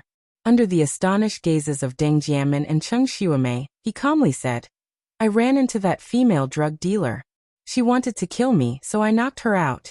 Also, I saw from the hotel window that the white-haired guy has escaped from the hotel. Deng Jiamin angrily said, Who the hell are you? Why are you so sure that the mastermind has escaped? Tan Xiao coldly said, Believe it or not, it's up to you. My mission is done. Next, it's up to the police. Don't bother me if there's nothing else. After saying that, he was about to leave the monitoring room. Cheng Xuemei quickly stopped Tan Xiao. She quickly winked at Deng Jiamin and said with a forced smile, Tan Xiao, Chief Deng isn't familiar with you, so he didn't recognize you at first glance. I believe you, but the search must continue. You find a place to rest first. We'll have a good talk after we've dealt with the hotel's matter. Okay? Tan Xiao was silent for a moment. Then, he told Cheng Xuemei Chen Wei's room number, and directly left. Room card. As he came to the door, Tan Xiao realized that he didn't bring the room card. After hesitating for a moment, he directly kicked the door open. Looking at the still unconscious Chen Wei, Tan Xiao closed the door and then walked to the sofa and sat down. 2 hours later, just as Tan Xiao was about to fall asleep, the door was knocked. Tan Xiao kicked the door and broke the lock. Cheng Xuemei opened the door and saw the situation inside. A surprised expression hung on her beautiful face as she walked inside. You guys are, Tan Xiao lightly said. She's my teacher's friend. She just arrived in Star City and needs me to accompany her for a stroll. You've also seen what happened in the Sanmao bar last night. Originally, I was going to go back after sending her back to the hotel, but I didn't expect that there would be a foreign drug dealer, so I came here. Cheng Xuemei suddenly understood and asked, What happened to her? Tan Xiao said, Good Samaritan, you won't let me out. I knocked him out. All right, let's not talk about her anymore. Let's talk about what happened between us. Between us? Cheng Xuemei was confused by Tan Xiao's words. However, she was also a resolute woman. She shook her head and smilingly said, I came here to thank you. If it weren't for you tonight, I'm afraid we wouldn't have been able to catch so many drug dealers, and our casualties would have been huge. Also, the female drug dealer you defeated is already dead. Tan Xiao said, Let's make it clear first. I'm just a high school graduate, and I'm going to Shanghai to study at a university. So I hope you won't report what happened tonight. How can we do that? Cheng Xuemei said. Chief Deng already knows about your matter. He has decided to treat you as a role model and make a big report and praise you in the whole city. He wants the public to learn from you and strive to be a law-abiding police officer who is united with the people. Tan Xiao waved his hand to interrupt Cheng Xuemei and said in a deep voice, This has nothing to do with me. I don't want to be famous because it will bring me a lot of trouble. If you want to establish your image, then just push someone out. I don't mind. Cheng Xuemei forced a smile and said, We can't lie through our teeth, can we? Tan Xiao said coldly, It's not impossible for you to publicize me. But if the media interviews me, I'll say that the police are incompetent and useless. They're threatening me to help them catch drug dealers. In short, I'll say whatever I can to discredit the police. You. Cheng Xuemei was at a loss whether she had to cry or laugh as she looked at Tan Xiao. She had never seen such a person. This was obviously a good thing that could bring him fame and fortune. Yet he actually pushed it away. Furthermore, this guy even dared to threaten her? Forget it. I won't report you. I really don't know what you're thinking. Others can't wait to take such a good thing for themselves, yet you're pushing it away. Do you really think this is a good thing? Tan Xiao said lightly. Isn't it? Cheng Xuemei asked. Don't forget that a drug dealer ran away today. Tan Xiao said. If my guess is correct, that guy is the most important person. The one who destroyed the surveillance cameras on the 30th and 40th floors, and even deliberately killed that woman. She used her life to attract the police's attention, and give that white-haired guy a chance to escape. Cheng Xuemei was startled and instantly understood. A bit of bitterness appeared on her beautiful face as she nodded and said, You're right. According to the drug dealer we caught, The one who ran away is Taylor, the only son of a big drug dealer in the Golden Triangle. He's also known as the Crown Prince. So, do you think that guy won't hold a grudge against me if I stand up and accept the attention of tens of thousands of people? Tan Xiu said. If he wants to retaliate, I'm afraid I'll be the first one to retaliate, no? Cheng Xuemei was instantly enlightened. A bit complicated expression appeared on her face as she nodded and said, I understand your concern. It's us who didn't think it through. Don't worry. I'll definitely suppress this matter, and won't disclose anything about you to the public. Do me a favor, said Tan Xiu. I have to go back. Can you send a policeman to stay here? Help me protect her. I'll come back tomorrow morning. All right. Cheng Xuemei nodded. After leaving the Caesar Hotel, Tan Xiu somewhat regretted that he didn't ask Cheng Xuemei to send someone to send him back. In desperation, he had to wait on the roadside for a while before he stopped a taxi. After returning to Southgate Town, Tan Xiu found that Mu Qingping hadn't rested yet. She was quietly sitting in the living room, reading a book. Recently, he found that Mu Qingping had changed a lot compared to the past. Whether it was her words and actions, or her living habits, they were very different from the past. Big sis Mu, you haven't rested yet? Tan Xiu asked casually. Mu Qingping looked up and saw Tan Xiu. She immediately got up and said with a smile, Several trainers recommended a few books to me, so I'll take some time to read them. Have you eaten? Do you want me to make you some supper? Tan Xiu shook his head and said, No need. I had a late dinner. How was it? Did those trainers' training course go smoothly? Mu Qingping said with a smile. It's very smooth. They are indeed internationally famous trainers. They are excellent in all aspects of teaching. Tan Xiu, can I discuss something with you? What is it? Tan Xiu asked. Mu Qingping said, Several trainers intend to take me outside for a week to learn more comprehensive content. For example, the management and maintenance of the private jet, the staff arrangement of the yacht, and Tan Xiu interrupted her and said, You go. Leave Yinin to me. After I get my driver's license in a few days, I'll pick up my mom and ask her to help take care of Yinin. Mu Qingping said gratefully, Thank you. Tan Xiu waved his hand and said, I'm her master. This is what I should do. Also, don't always say thank you in the future. We're family, so don't say it like that. Suddenly, Tan Xiu's complexion changed as a vexed expression appeared in his eyes. Mu Qingping was keenly aware of Tan Xiu's strange expression and asked, What's wrong? Tan Xiu said with a wry smile, I should go to the driving school today, but I forgot about it. Mu Qingping said with a smile, Ah, so it's this matter. You just need to greet the instructor of the driving school tomorrow. Tan Xiu said helplessly, Our Southgate Town's property manager helped me find the driving school. She also helped me find the driving school's principal. The person I'm going to see is the driving school's principal. Forget it, I'll go tomorrow.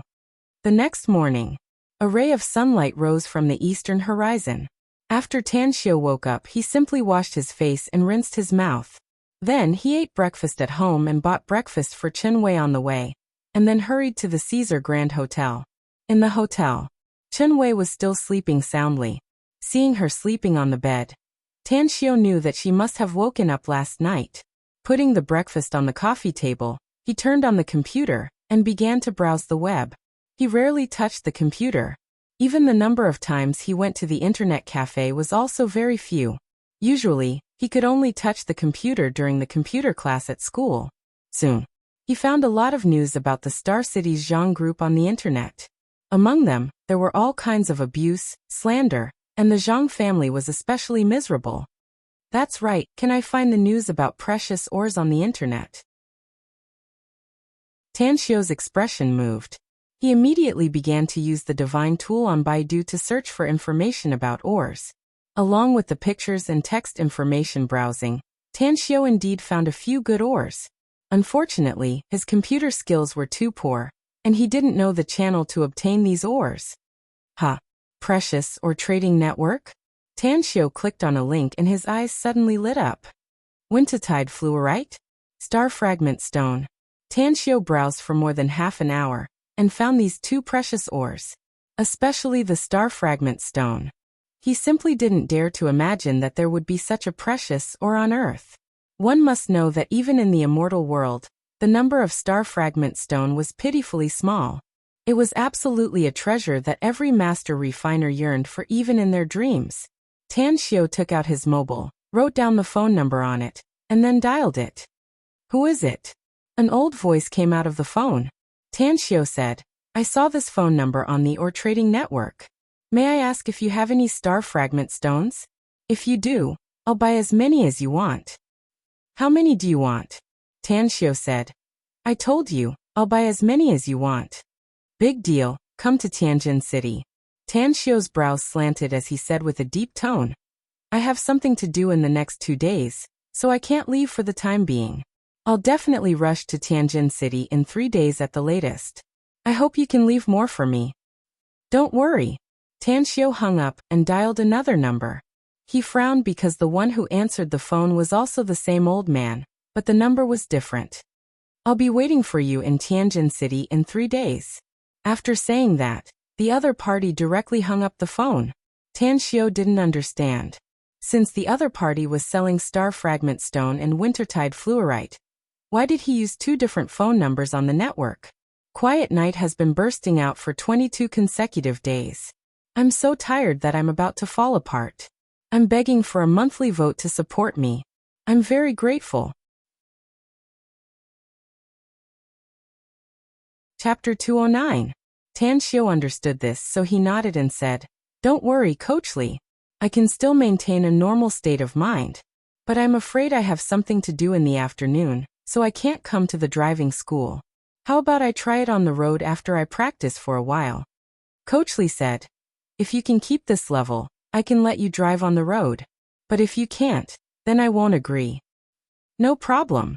Tang Xiu complied and repeatedly practiced reversing the car into the garage, parking sideways, and even uphill and fixed-point parking. He was very good at it. Coach Li wanted to deliberately pick on Tan Xiu to make him give up the idea of driving on the road in the morning, but he didn't find anything wrong with Tan Xiu. "Tan Xiu, is this really your first time driving?" he finally asked in surprise. Tan Xiu said, "Yes, it's my first time, but I've been in a car a lot. I didn't expect driving to be so interesting."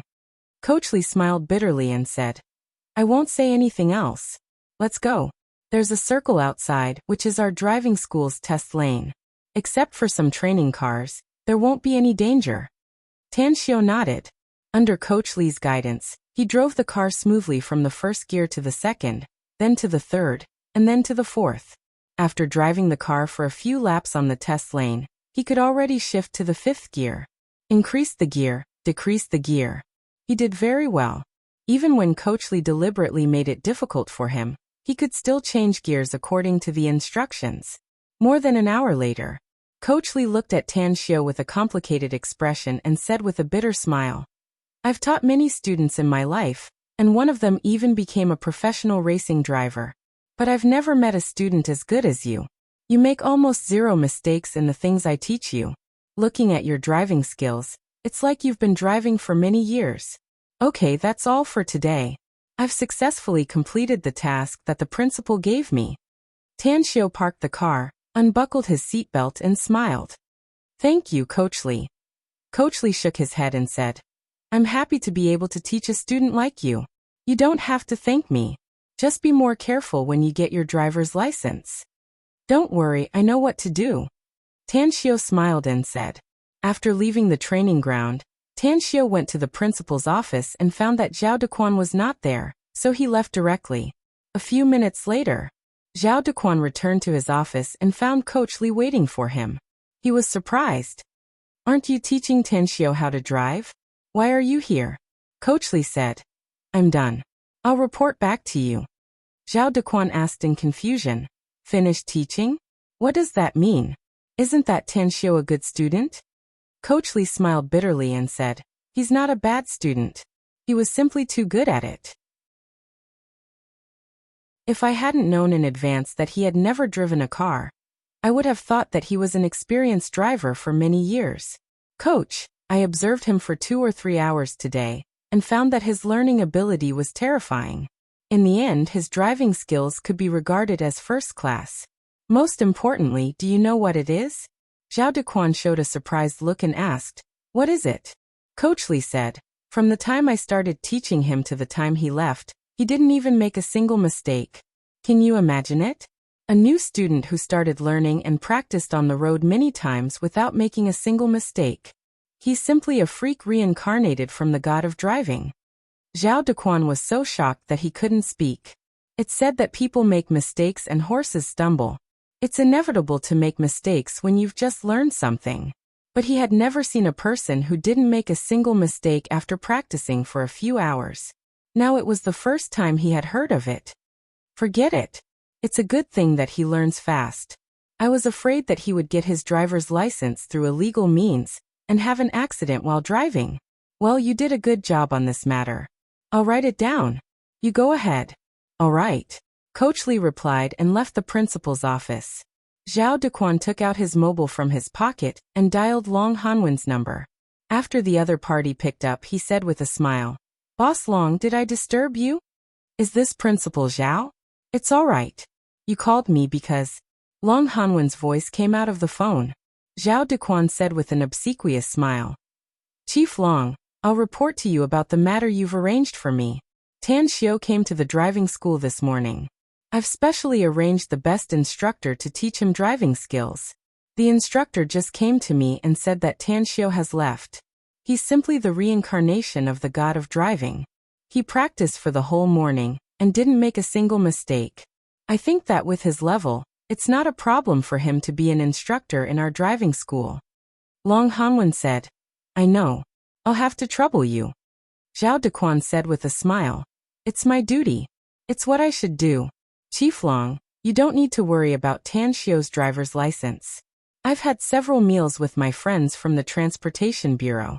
If there's no accident, I'll definitely hand over the driver's license to him within 10 days to half a month." Long Hanwen was silent for a moment. Then he slowly said, "Principal Zhao, I'll remember everything you've done. I'll also do my best to help your son. If there's no accident, I'll be able to get him out of prison within 10 days to half a month. However, after he's out, I hope you can secretly send him abroad through improper channels as soon as possible. The crime he committed is not a trivial matter."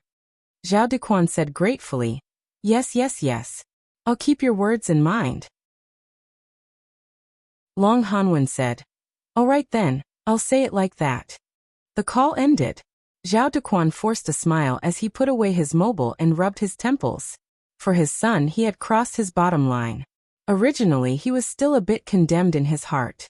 But after hearing that Tan Xiao's driving skills were amazing, he finally felt a lot better. At noon, Tan Xiao arrived at the Caesar Grand Hotel. Yesterday's incident had caused the guests to leave the Caesar Grand Hotel. The originally bustling hotel was now deserted. Only some attendants and environmental workers were still doing their work. For more security guards have been added. It seems that the Caesar Grand Hotel's business has suffered a serious impact. Tan Xiao faintly smiled. Under the watchful eyes of many staff, he took the elevator to the guest room where Chen Wei was staying. What he didn't expect was that Chen Wei was unexpectedly sitting on the sofa with her legs crossed at noon, applying a facial mask. Looking at the black plaster-like facial mask on her face, Tan Xiao secretly smiled wryly. "Hey, weird girl. Take off the facial mask on your face and change your clothes. I'll take you out for a meal." Chen Wei blinked her eyes and snorted. "Why are we having a meal so early? It's still 10 minutes away from 12 noon. Besides, I've applied the facial mask for less than 10 minutes. So just sit down and wait." Tan Xiao said, "I know you're very slow in applying makeup, but I'll wait for you until 12:30. If you still don't want to go out, then I'll go eat by myself. I've been staying in the driving school all morning. You might not be hungry, but I am." Stingy man. Chen Wei curled her lips and slowly closed her eyes. 1 o'clock. With a dark expression, Tan Xiao followed behind Chen Wei and slowly went out of the Caesar Grand Hotel's entrance. Although he said he would only wait until 12:30, Chen Wei, that weird girl, still dawdled until 1 o'clock. She even ran to the bathroom to relieve herself before going out. "What do you want to eat?" As they came to the street, Tan Xiu asked. Chen Wei snorted and said, I want to eat the highest grade. Tan Xiu said, it's not convenient for me to take you to eat the highest grade, but I can take you to taste the second highest grade. Chen Wei rolled her eyes and said, if you want to go, then go to the highest grade. Otherwise don't go. Tan Xiu said, the best grade is my mom's cooking. Chen Wei's breathing stagnated. She immediately said with an embarrassed smile, then let's go to the second highest grade. I'm actually very easy to compromise. Tan Xiu directly stopped a taxi. After getting on the car, he said, Master, to the Long's dining hall. The taxi driver turned his head and looked at Tan Xiu with a surprised expression. He hesitated and said, do you really want to go to the Long's dining hall? The expenses there are not ordinary. Moreover, if you want to eat in the Long's dining hall, you need to pass the threshold. I heard that they have set up a membership system. If you're not a member, I'm afraid you can't even enter the door. Tan Xiu said, I'm a member. The taxi driver turned his head with some awe. To be able to become a member of the Long's dining hall meant that one's identity and background were not simple. One must know that to be able to spend money there, one must have a certain status. One must also have a certain status. However, he didn't know that the reason why Tan Xiu was able to become a member of the Long's dining hall was entirely because of his relationship with Long Zhengyu. Chen Wei asked with an astonished expression, Master, you said that the Long's dining hall's standard is really that high? The taxi driver said with a forced smile, it's more than high. It's simply ridiculously high. I heard that you need to spend at least 1 million yuan to be eligible to become a member.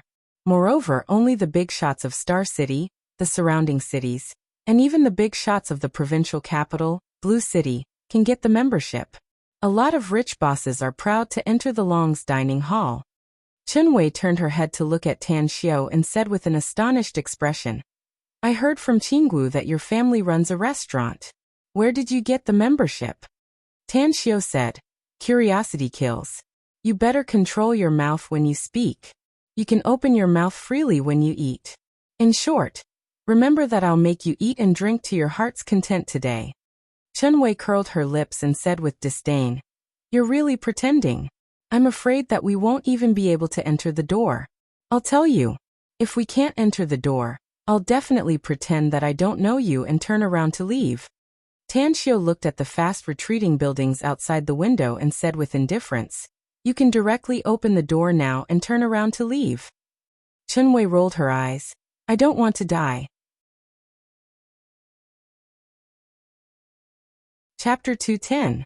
The Long's dining hall had a height of 49 floors, resembling two golden dragons with a ball-shaped presidential suite in the middle, implying that the two dragons were playing with a pearl. Looking from afar, the imposing and majestic posture gave people a sense of oppression. Outside the imposing entrance, for security guards stood on both sides like javelins, while a welcoming lady in a formal dress kept a smile on her face as she checked the VIP membership cards of the guests. At the entrance, one by one, the luxury cars stopped and left. A taxi parked at the entrance suddenly attracted a lot of people's attention. Those pairs of eyes were filled with contempt and contempt. Tan Xiu walked out of the car with Chen Wei, who had an unnatural expression on her face. He walked to the front of the welcoming lady and calmly said, I'm sorry, I forgot to bring my membership card. The welcoming lady looked apologetic as she said, Sir, you need to show your membership card before you can enter unless you're a frequent visitor. You see, Chen Wei's expression instantly turned a bit unsightly. After hesitating for a moment, she resisted the urge to turn around and leave. Shameful. She felt that it was too shameful, because she firmly believed that Tan Xiu didn't have a membership card here. He was actually holding a pretentious attitude and wanted to sneak in. Tan Xiu slightly furrowed his brows. He looked at the 4 security guards and found that one of them was the one he saw last time. He immediately waved to the security guard and said, You come here. The 4 security guards looked at Tan Xiu. The one who knew Tan Xiu saw that Tan Xiu was calling him and immediately respectfully came to Tan Xiu's front and said, Hello, Mr. Tang. What can I do for you? Tell her if I'm a frequent visitor here, said Tan Xiu. Mr. Tang has been here many times and is our honored guest, said the security guard welcoming lady. He's also a friend of young Master Long Jingyu. The welcoming lady's complexion slightly changed. Her expression turned respectful as she nodded and said, I'm sorry, Mr. Tang. Please come in.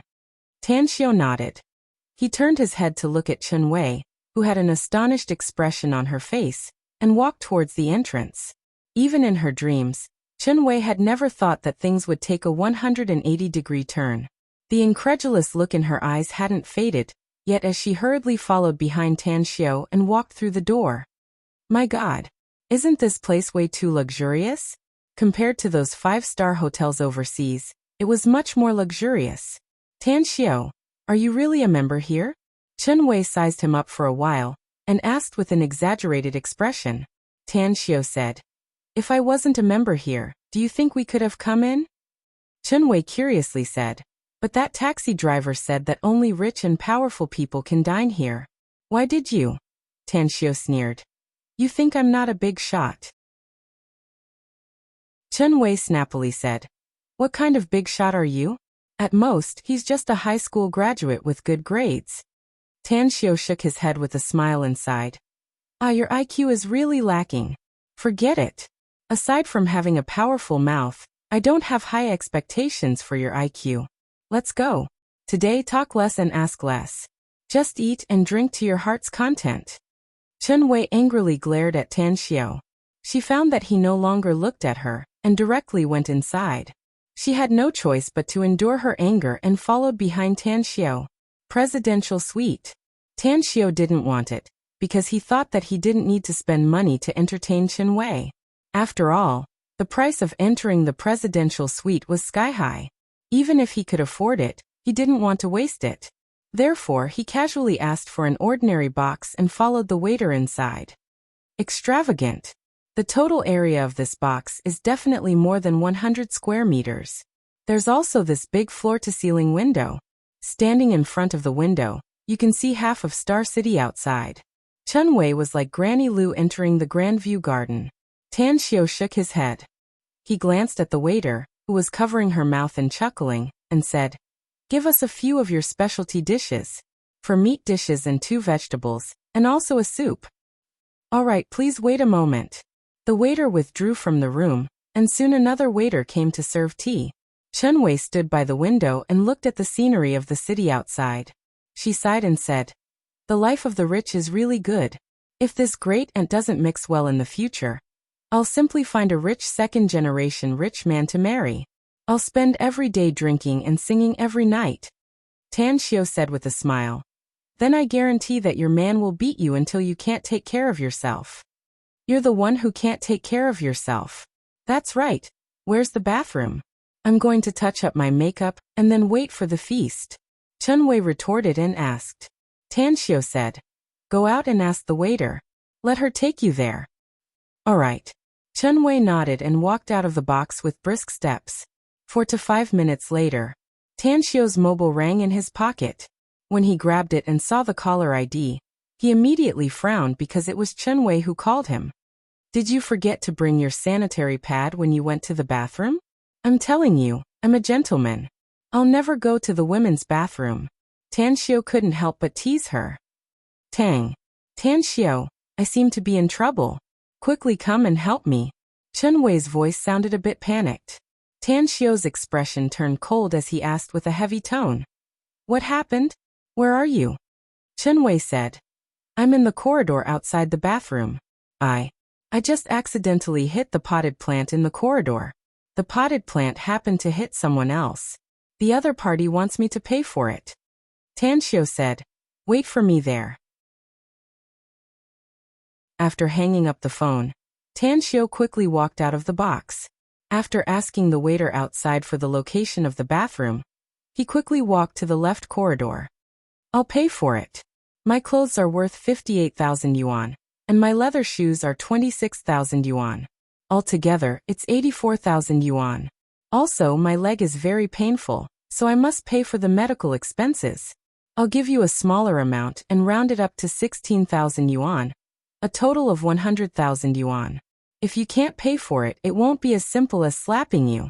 An arrogant voice echoed in the corridor. Can you wait for my friend? He'll be here soon. It was Chun Wei's voice. Waiting for someone. Let me tell you, even if the Heavenly King comes, it's useless. Today you must pay for it. We won't let it go even if you pay less. Fuck, I'm so unlucky. The man's tone was even more arrogant. Tan Xiao was more than 10 meters away from them, but he could clearly see their appearance. He didn't expect that the world was so small. He had taught a lesson to this guy before, and now he met him again. What a big tone. I want to see what the consequences will be if she doesn't pay for it.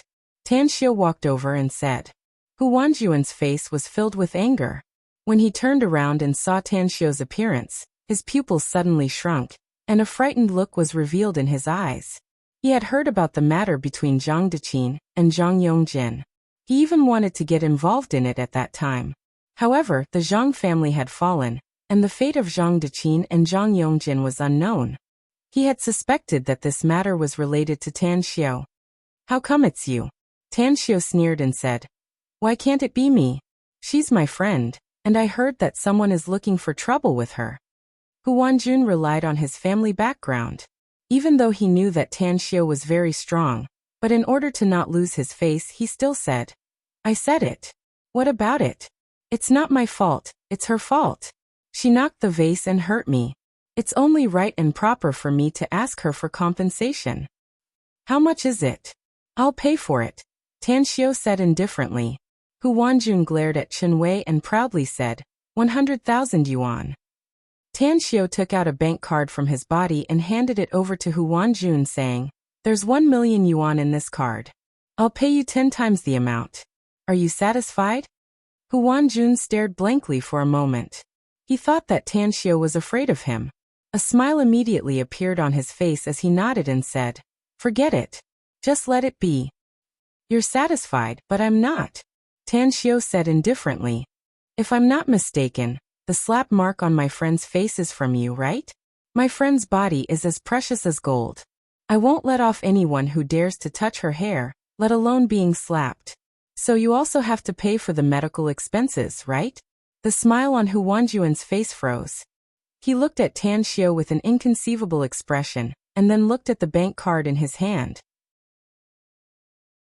He suddenly realized and angrily shouted, Are you trying to kill me? Tan Xiao sneered and said, If I wanted to kill you, your corpse would have already appeared in the Pacific Ocean. I'll give you a few chances to pay for my friend's medical expenses. Then this matter can be considered settled. Otherwise, I won't let this matter go. Hu Wanjuan's complexion changed.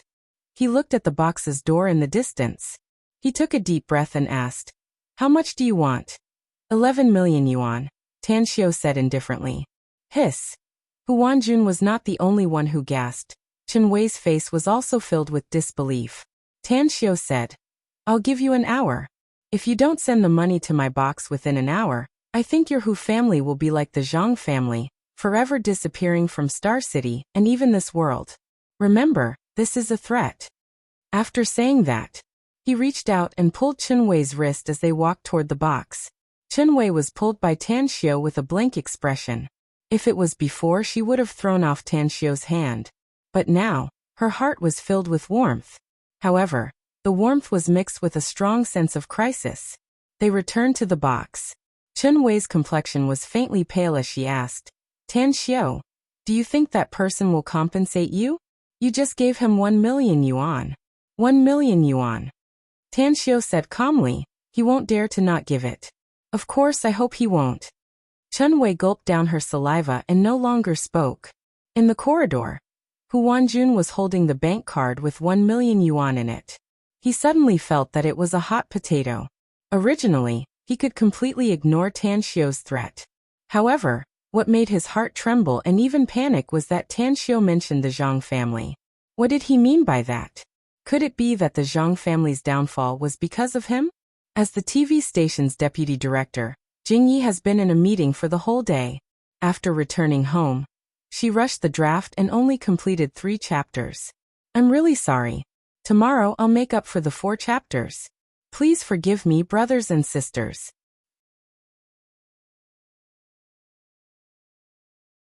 Chapter 211. Impossible. Absolutely impossible.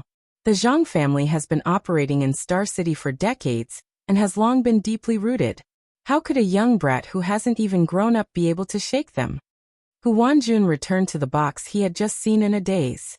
After entering the door, he returned to his seat in a daze and didn't even glance at the people at the table. Hu Xinmin frowned as he looked at his son's sluggish expression. A displeased expression was revealed in his eyes. He was having a banquet with the company's shareholders, and his son, the first heir of the family, unexpectedly showed such an expression on such an occasion. Wasn't this shameful? Wanjun, what's wrong with you? Hearing Hu Xinmin calling him, Hu Wanjun suddenly quivered. He squeezed out a smile on his face and said, I seem to have run into some trouble. Hu Xinmin asked with a sinking tone. What trouble? Tell me about it. Hu Wanjun recounted what had just happened outside. Finally, he said, Dad, that brat surnamed Tang said that if our Hu family doesn't want to be like the Zhang family, forever disappearing from Star City and this world, then I'll have to pay 11 million yuan as compensation. What? Hu Xinmin's complexion instantly turned extremely unsightly. The shareholders present also looked at each other in dismay with disbelief in their eyes. A middle-aged man opened his mouth and said, Does this young man named Tan Xiu have a grudge with the Zhang family? Hu Wanjun said, Yes. Tan Xiu once beat Zhang Deqin and Zhang Yongjin. Therefore, in order to retaliate against Tan Xiu, Zhang Deqin asked her fiancé to bring some people to clean up Tan Xiu. Her fiancé was an instructor of the Rising Dragon Martial School, but in the end he failed to clean up Tan Xiu and was instead beaten up by Tan Xiu. He was even sent to the Rising Dragon Martial School and humiliated them. Finally, the schoolmaster of the Rising Dragon Martial School compensated him with 100 million yuan. Only then did the matter come to an end. Later on, in order to retaliate against Tan Xiu, Zhang Deqin spent money to hire 3 foreign assassins from abroad. But in the end, she failed to kill Tan Xiu and died outside Southgate town. The 7 or 8 major shareholders of the Hu Group who were present all revealed horrified expressions. They had heard about the murder outside the Southgate town, but they had never thought that it would turn out to be like this. Hu Xinmin's expression turned extremely unsightly at this moment. His body slightly shivered a few times before he took a deep breath and said in a deep voice, Where's that Tan Xiu? Hu Wanjun said, He seems to be in one of the private rooms on this floor. Take me to see him, said Hu Xinmin in a deep voice. Dad, Hu Wanjun hurriedly shouted.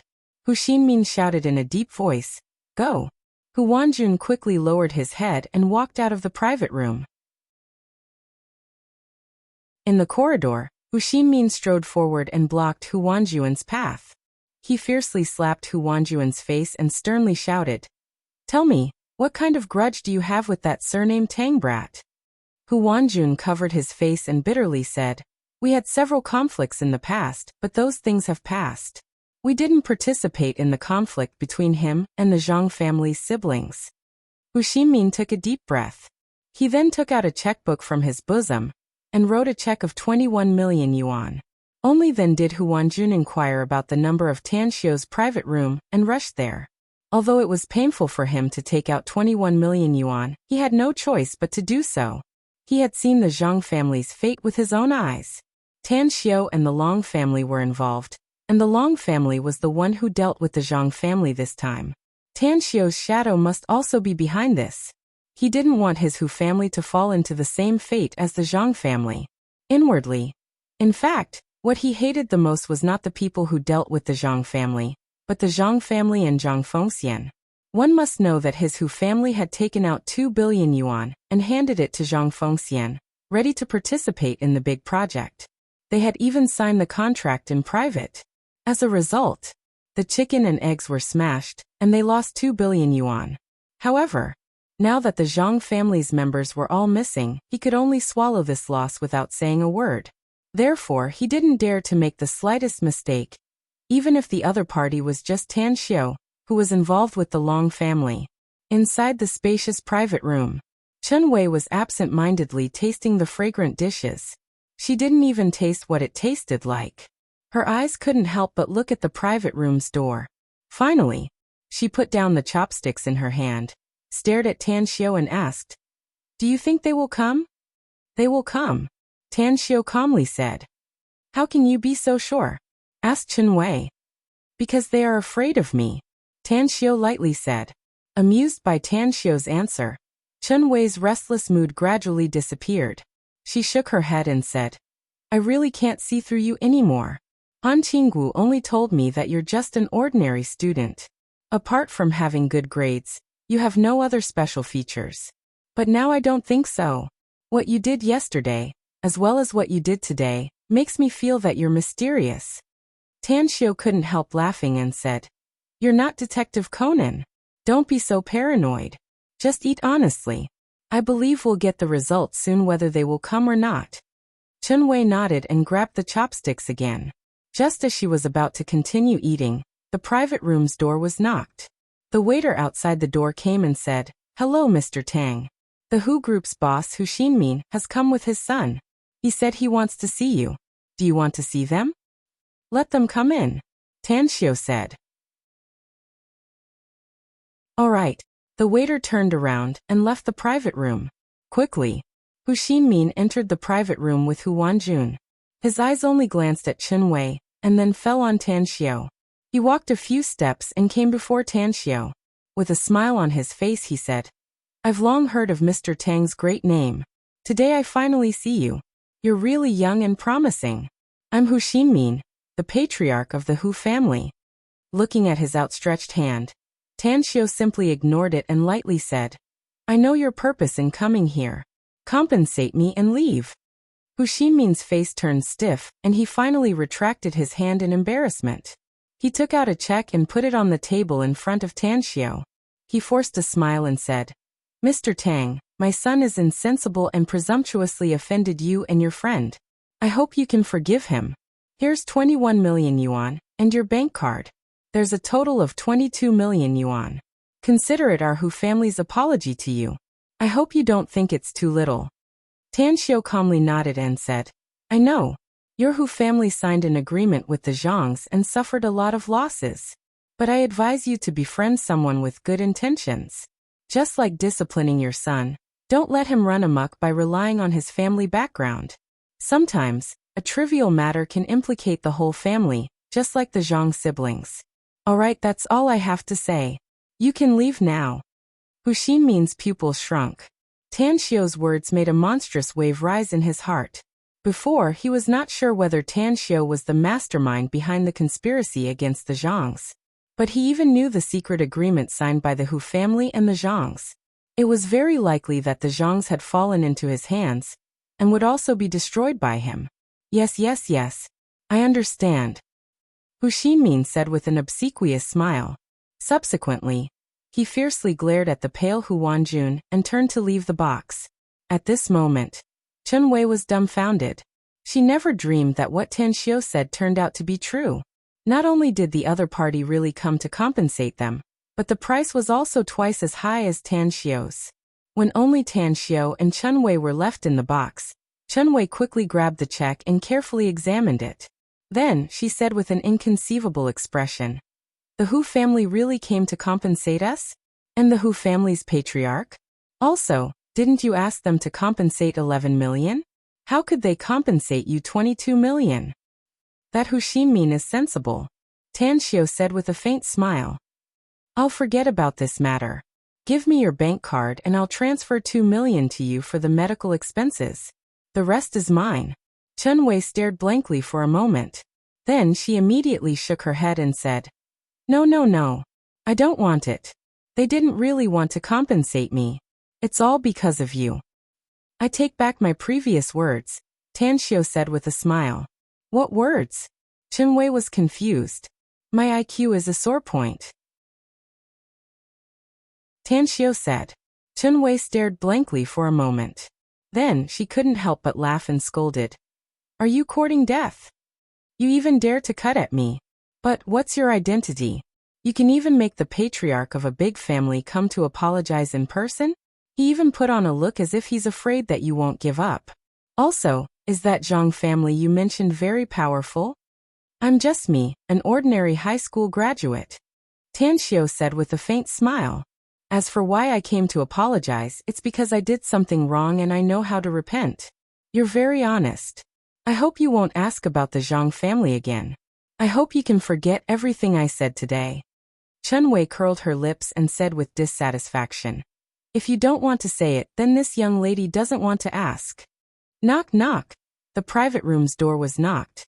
Tan Xiu followed the sound and immediately saw Long Jingyu with his arms crossed, leaning on the door with a smile.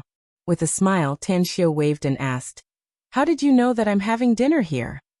You made such a big commotion. How could I not know?" Long Jingyu said with a smile. "Don't make trouble. Just say it," Tan Xiu said with a snappy expression. Long Jingyu said with a smile, "I just happened to bump into Hu Xinmin. His face was very black. He looks like a charcoal bag. I greeted him and found out that his son, Hu Wanjun, has offended you, so he just came to compensate you." Tan Xiu let out an indifferent smile and said, "Heaven's sins can be forgiven, but one's own sins cannot be avoided. This Hu Xinmin is quite flexible, so I'll just forget about this matter. Have you had dinner? If not, let's eat together?" With a bit of curiosity, Long Jingyu's eyes fell on Chen Wei and asked, "This is..." "Just consider her as a passerby, said Tan Xiu. "I'm afraid you won't see her again for the rest of your life after tomorrow, so don't ask anymore. You're the passerby. 4 chapters will be released today. This is the first chapter."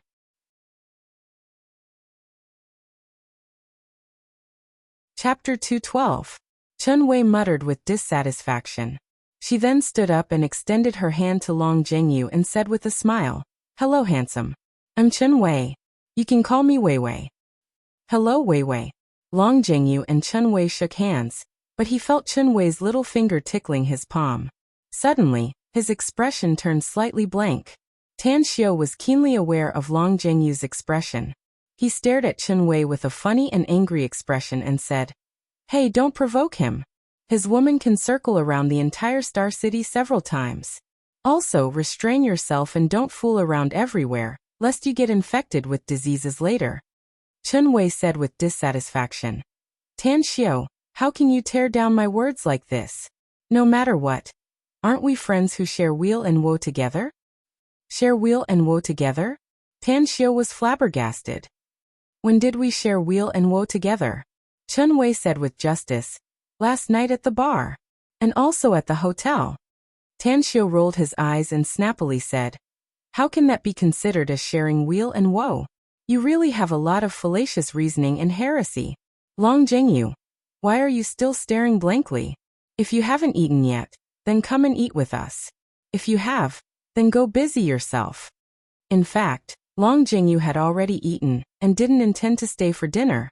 However, Chen Wei's character, as well as her relationship with Tan Xiu, aroused his interest. He immediately pulled a chair, sat down and said with a smile, "Did you two get a room at the hotel last night? Miss Wei Wei is very lucky, but also very unlucky." "What do you mean by that?" Chen Wei asked with a puzzled expression. Long Jingyu said with a smile, "I said you're lucky. It's because I've never heard of any woman who can make Tan Xiu worship her skirt. Unlucky means that you have a lot of competitors, and each and every one of them is very outstanding. Some of them even make my heart beat endlessly." Chen Wei incredulously said, "He also has women who like him? What kind of joke is this? Other than pretending to be cool, this guy has a venomous tongue. How can women like him?" Long Jingyu smiled and said, "Speaking of which, it's quite a coincidence. There's a great beauty in the private room 2 rooms away from this one. She couldn't wait to devote herself to him." Chen Wei quickly asked, "Which way?" "Left," Long Jingyu said. Chen Wei pulled out the chair and quickly ran out of the private room. Seeing this, Tan Xiu immediately shouted, Hey, where are you going? Stop fooling around and come back to eat." However, Chen Wei simply ignored him.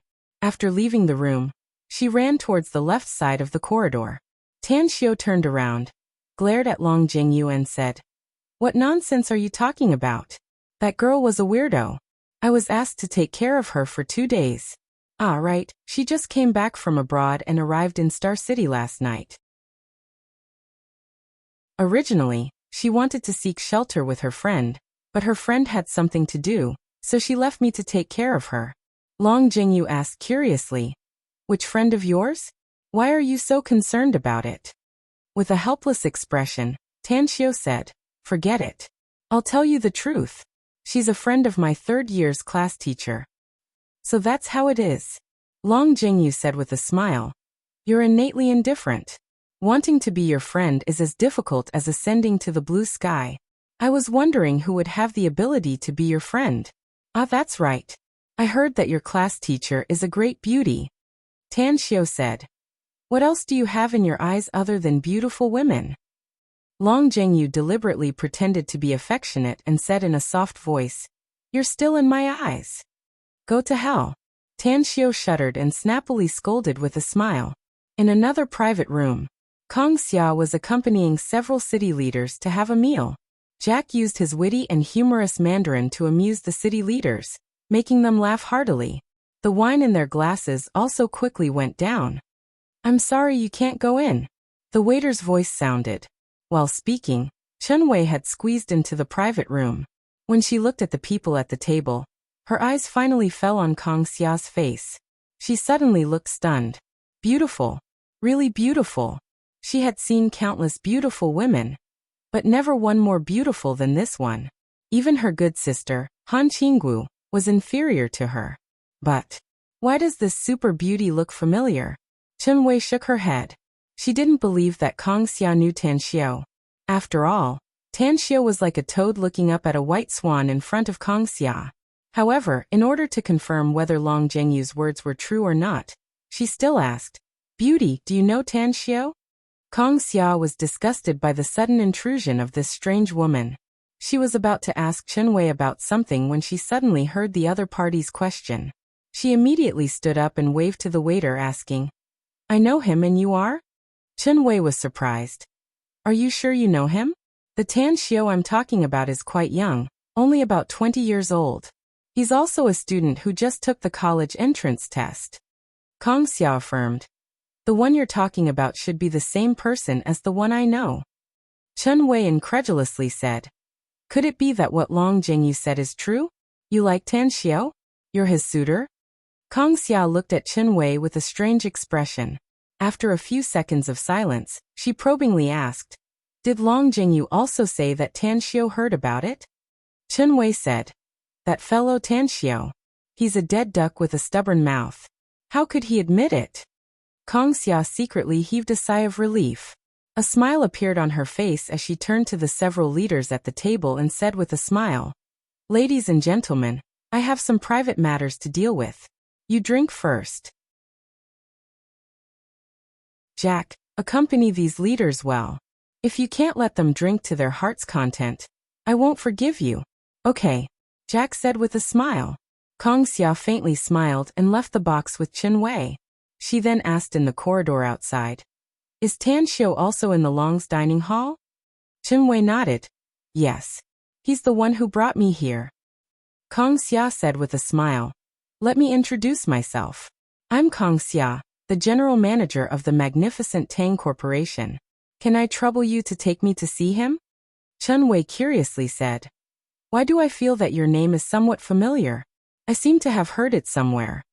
Kong Xia said with a smile, There are many people who have heard my name. It's just an ordinary name. Chunwei shook her head and suppressed the suspicion in her eyes. Then she said, Let's go. I'll take you to see him. Long Jingyu said that there are many beauties who like Tanxiu, and there's one in the box next to him. I didn't believe it at first, but after seeing you, I believe it. You're the most beautiful woman I've ever seen. Thank you for the compliment. Kong Xia faintly smiled.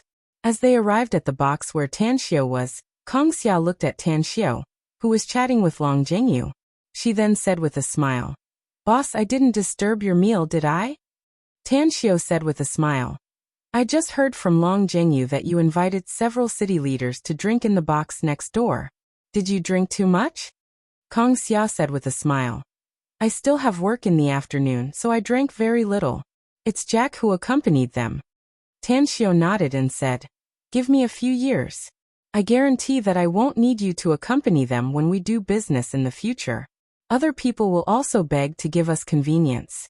Also, If someone dares to disrespect you, you don't need to give them any face. Just directly slap them. If anyone dares to cause trouble behind our back, tell me and I'll deal with it. Kang Xia said with a smile. Having a boss like you makes me really happy. Wait. Chen Wei appeared in front of Kang Xia. Her hands stretched out between Tan Xiao and Kang Xia as she said with an incredulous expression. Chief Kang, what did you just call him? Boss. You said you're the general manager of the Magnificent Tang Corporation. Doesn't that mean he's the big boss of the Magnificent Tang Corporation? Kang Xia nodded and said with a smile. Yeah. He's the big boss of the Magnificent Tang Corporation. Chen Wei looked at the two in shock. After hesitating for a moment, she then asked, So, how much is the total assets of the Magnificent Tang Corporation? Kang Xia shook her head and said, It's a trade secret. It's not convenient to tell you. Chen Wei looked at Tan Xiao and said aloud, You tell me. Tan Xiao didn't directly answer Chen Wei's question, but looked at Kang Xia and asked, That matter should be almost over, right? How much money did we get? Kang Xia said, It's almost done. What should be dealt with has been dealt with, and we'll get what we should get in the near future. The amount we got should be about 4 billion yuan. With a satisfied expression, Tan Xiao said, Using 200 million yuan to earn 4 billion yuan. It's worth it. Chen Wei looked at the two in shock. Her mouth was opened so wide that even a big goose egg could be stuffed into her mouth. You, who are you? Chen Wei looked at Tan Xiao and called out. Long Jingyu said with a sour expression. Didn't he say it? He's the big boss of the Magnificent Tang Corporation. I can guarantee that with the famous Kang Xia working for him, the total assets of the Magnificent Tang Corporation will definitely increase by 100 or even 1,000 times in the future. Maybe he can even surpass Bill Gates in the future. Chen Wei blinked. Suddenly, her body shook and nearly fell to the floor. With a shocked expression, she looked at Kang Xia and exclaimed, I remember you. Heavens! Are you the world-famous financial genius from Wall Street, Kang Xia? I don't dare to say that I'm world-famous, but I'm really from Wall Street. Kang Xia said with a smile. Chen Wei staggered as she walked to her original seat and sat down. She covered her chest with her hand and was unable to speak for a long time. Shock. She had received too many shocks today. These shocks were not all because of Kang Xia, but because of Tan Xiao. Never in her wildest dreams did she expect that the guy who had accompanied her for a long time and was even ridiculed by her turned out to have such a terrifying identity. Who was Kang Xia? She was the most dazzling genius in the financial world, an outstanding talent that countless super consortiums wanted to poach. Yet, she unexpectedly returned to China and even became Tan Xiao's subordinate. That's right. Long Jingyu just said that Kang Xia was interested in Tan Xiao? Could it be true? Tan Xiao felt that Chen Wei's reaction was a bit unreasonable. However, he didn't say anything in front of Kang Xia and Long Jingyu. Instead, he said to Kang Xia, Do you still need to socialize there? If not, go back and rest early. Kang Xia said, The socializing hasn't ended yet. I asked Jack to accompany me there. However, it's not convenient for me to leave for too long, so I'll go back first. All right. Tan Xiao nodded.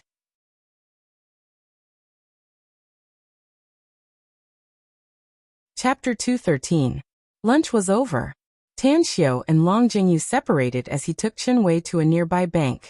He deposited the 20 million check and gave the other 2 million to Chen Wei, who refused to take it no matter what. They left the bank. As the two of them stood on the busy street, Tan Xiao asked with a smile, You've eaten and earned the money. Can you obediently stay in the hotel this afternoon? I still have some things to deal with, so I'm afraid I don't have much time to accompany you. Where are you going? Chen Wei asked. Tan Xiao said, I'm going to take care of some serious business. Chen Wei hesitated for a moment before she finally nodded and said, Then go. I'll go back to the hotel myself. Tonight. Will you accompany me to have dinner? Tan Xiao said, If you can promise me to stay in the hotel, I won't come over. I'll come over at noon tomorrow. Han Qinggu will return to Star City at noon tomorrow. I'll hand you over to her and my task will be done. Chen Wei's expression was a bit complicated as she said, "You're so anxious to hand me over to Han Qinggu?" Tan Xiao said with a smile, "You're good sisters, so I naturally want you to see each other earlier." Chen Wei said, "If you don't accompany me, I'll run everywhere." Tan Xiao stared blankly for a moment before he forced a smile and shook his head. The following day, Chen Wei was like a dogskin plaster. No matter what Tan Xiao said, she wouldn't let Tan Xiao leave. Even at night, she didn't let Tan Xiao return to Southgate Town and accompanied her in the hotel. She said that she was afraid after what happened last night. Tan Xiao was so angry that he almost knocked her out again. The next day at noon, when Tan Xiao received a call from Han Qinggu, Chen Wei was eating and drinking in the food street. When Han Qinggu arrived, Tan Xiao said straightforwardly, "Miss Han, please don't look for me for this kind of hard work later. All right, my mission is complete. I'll take my leave first." Han Qinggu quickly pulled Tang Xiao and was at a loss whether she had to cry or laugh as she said, "Tang Xiao, isn't it just accompanying Chen Wei for 2 days? Why do you look so bitter and hateful? Did this guy harass you? I know her personality. She has evil intentions but no guts. Until now, she has never had a boyfriend." Tang Xiao rolled his eyes at her and snappily said, "She's got a big evil heart. If I hadn't caused a ruckus, I'm afraid that she would have kidnapped a pretty girl to a hotel to have fun." Han Qinggu couldn't help laughing and said, "Did she tell you that she's bisexual? Don't listen to her nonsense. Her sexual orientation is normal." Tan Xiao was surprised for a moment. Looking at Chen Wei, who was engrossed in eating, he almost wanted to tear her mouth apart. A woman's heart was like a needle at the bottom of the sea. Farewell. After saying that, Tan Xiao strode away. Looking at Tan Xiao's back, Han Qinggu forced a smile and shook her head. She turned her head and sat opposite to Chen Wei. Then she said with a smile, "What did you do? Why did you torture him like this?" Chen Wei looked up, but the direction she looked at was Tan Xiao's back as he left. A trace of reluctance flashed in her eyes. She raised her hand to cover her forehead and brushed her long hair. After concealing it, she pretended to be calm and said, "I'm not a tigress. What can I do to him? This student of yours is not simple. He's simply a god. If he didn't knock me out the night before yesterday, I would have been able to eat, drink, and earn money with him. It would have been a very pleasant life." Han Qinggu looked at Chen Wei with a strange expression. She suddenly had a feeling that these 2 days were very wonderful for her. However, her complexion changed when she heard that Tan Xiao hit someone. "Wei, did Tan Xiao hit you? He even knocked you out?" "Yes. That guy was very heavy-handed." Chen Wei snorted. "Why?" Han Qinggu asked. "He's a dog that bites Lu Dongbin. He doesn't know how to appreciate people's kindness. It was so dangerous the night before yesterday. I was kind enough to." Along with her narration, Han Qinggu figured out the whole story. Even though she was experienced and knowledgeable, she was still shocked by Han Qinggu's description and was speechless for a long time. "You mean, Tan Xiao originally wanted the police to disturb the bar business so that you could go back to the hotel and rest. But then he found someone selling drugs? Then he followed the clues to the Caesar Grand Hotel? A gunfight happened? And a lot of people died? That's right. The real-life version is more wonderful." Chen Wei said, "That's right. That Tang brat didn't listen to my advice. Not only did he knock me out, but he also went out to act like a hero. Fortunately, he's all right. Otherwise, I would have taken care of him instead of him." A trace of envy appeared on Han Qingwu's face as she said, "You're living a wonderful life. Had I known earlier, I wouldn't have gone to Shanghai. By the way, you just said that you can eat, drink, and make money. What do you mean by that?" Upon hearing this, a bright smile immediately appeared on Chen Wei's face. She burped and said, "I can't tell you the specifics because I promised Tan Xiao that I won't tell anyone about him. But let me tell you something. This student of yours is really amazing. Even though I've been in the US for so many years and have seen countless geniuses, and geniuses, none of them is more amazing than him. Just wait. He'll definitely radiate golden light all over his body in the future. He'll be as dazzling as a god in armor." Pfft. Han Qinggu couldn't help but laugh. She then said with a smile, Wei Wei, you're not describing a big shot. You're describing a bridegroom. Tell me honestly, don't tell me that you've taken a fancy to my student? Chen Wei rubbed her belly and jokingly said, Indeed, I've taken a fancy to him. If I marry a chicken, follow the chicken. If I marry a dog, follow the dog. I'll also call you Miss Han later. Get lost. Ha ha ha. After laughing for a while, Han Qinggu asked, Wei Wei, you haven't answered my question yet. Chen Wei stopped laughing and said with a pointed expression, I'll answer one question about this topic. If you really want to know the rest, you can find your student yourself. With a puzzled expression, Han Qinggu asked, Which one should I answer? Chen Wei said, Answer how powerful he is. Let's put it this way. Is your Star City's Long's dining hall a very high-class hotel?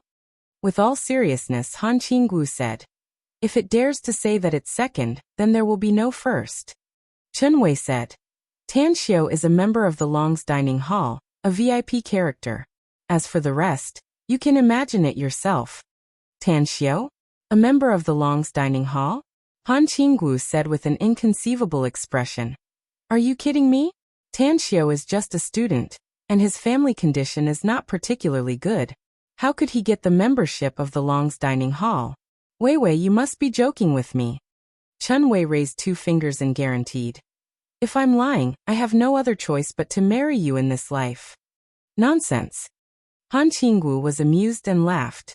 At Star City Airport, after bidding farewell to Han Qinggu and Chen Wei, Tan Xiu rushed here by car. Yesterday he had an appointment with someone to buy wintertide fluorites and star fragment stones in Tianjin City. Since there were still 2 hours before the flight departure, Tan Xiu casually found a coffee shop to drink coffee and kill time. However, he inadvertently found a sneaky woman wearing a sun hat, big black sunglasses, and a black trench coat, who was quietly sneaking into the coffee shop. Huh. Tan Xiu's expression suddenly moved. He found that this woman looked like a certain female singer. Moreover, it was a very famous female singer. Zhang Xinya? After the woman entered the coffee shop, she looked around and her eyes locked on an empty seat next to Tan Xiu.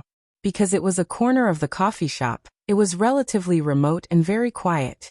Miss, what would you like to order? The waiter asked politely.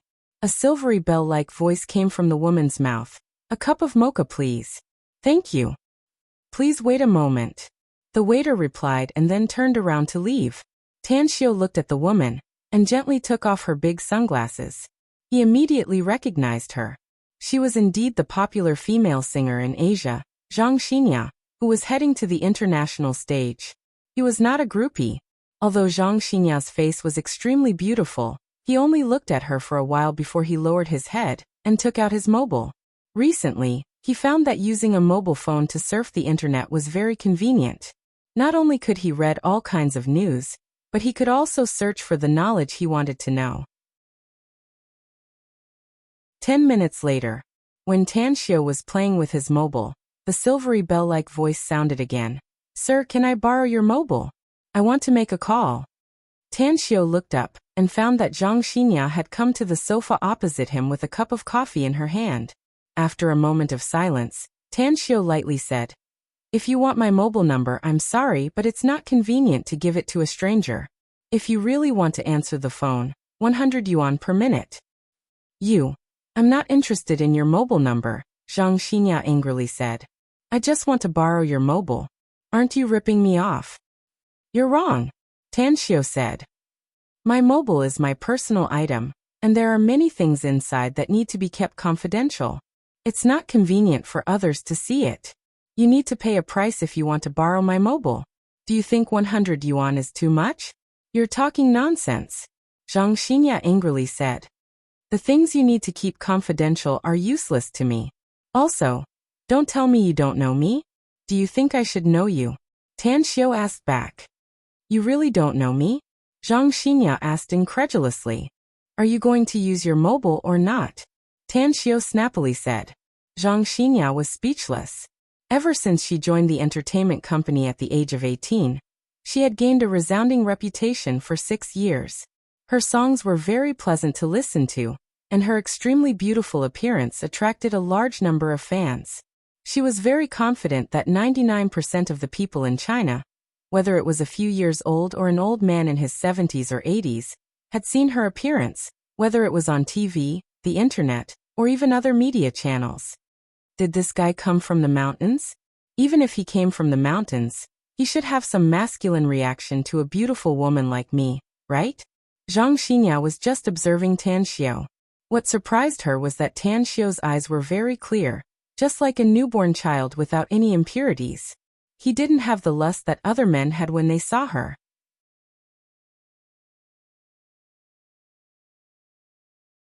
Chapter 214. Zhang Xinya took a deep breath to suppress the anger in her heart and said, I agree. 100 yuan per minute. Lend me your cell phone. Here. Tan Xiao handed over the phone. Zhang Xinya took it and got up. She walked a few steps to the side and quickly dialed a cell number. After whispering a few words to the other party, she hung up the phone. Just as she was about to return to her seat, she suddenly rolled her eyes. Recalling the secret of the phone that Tan Xiao had just told her, she immediately checked the phone's content.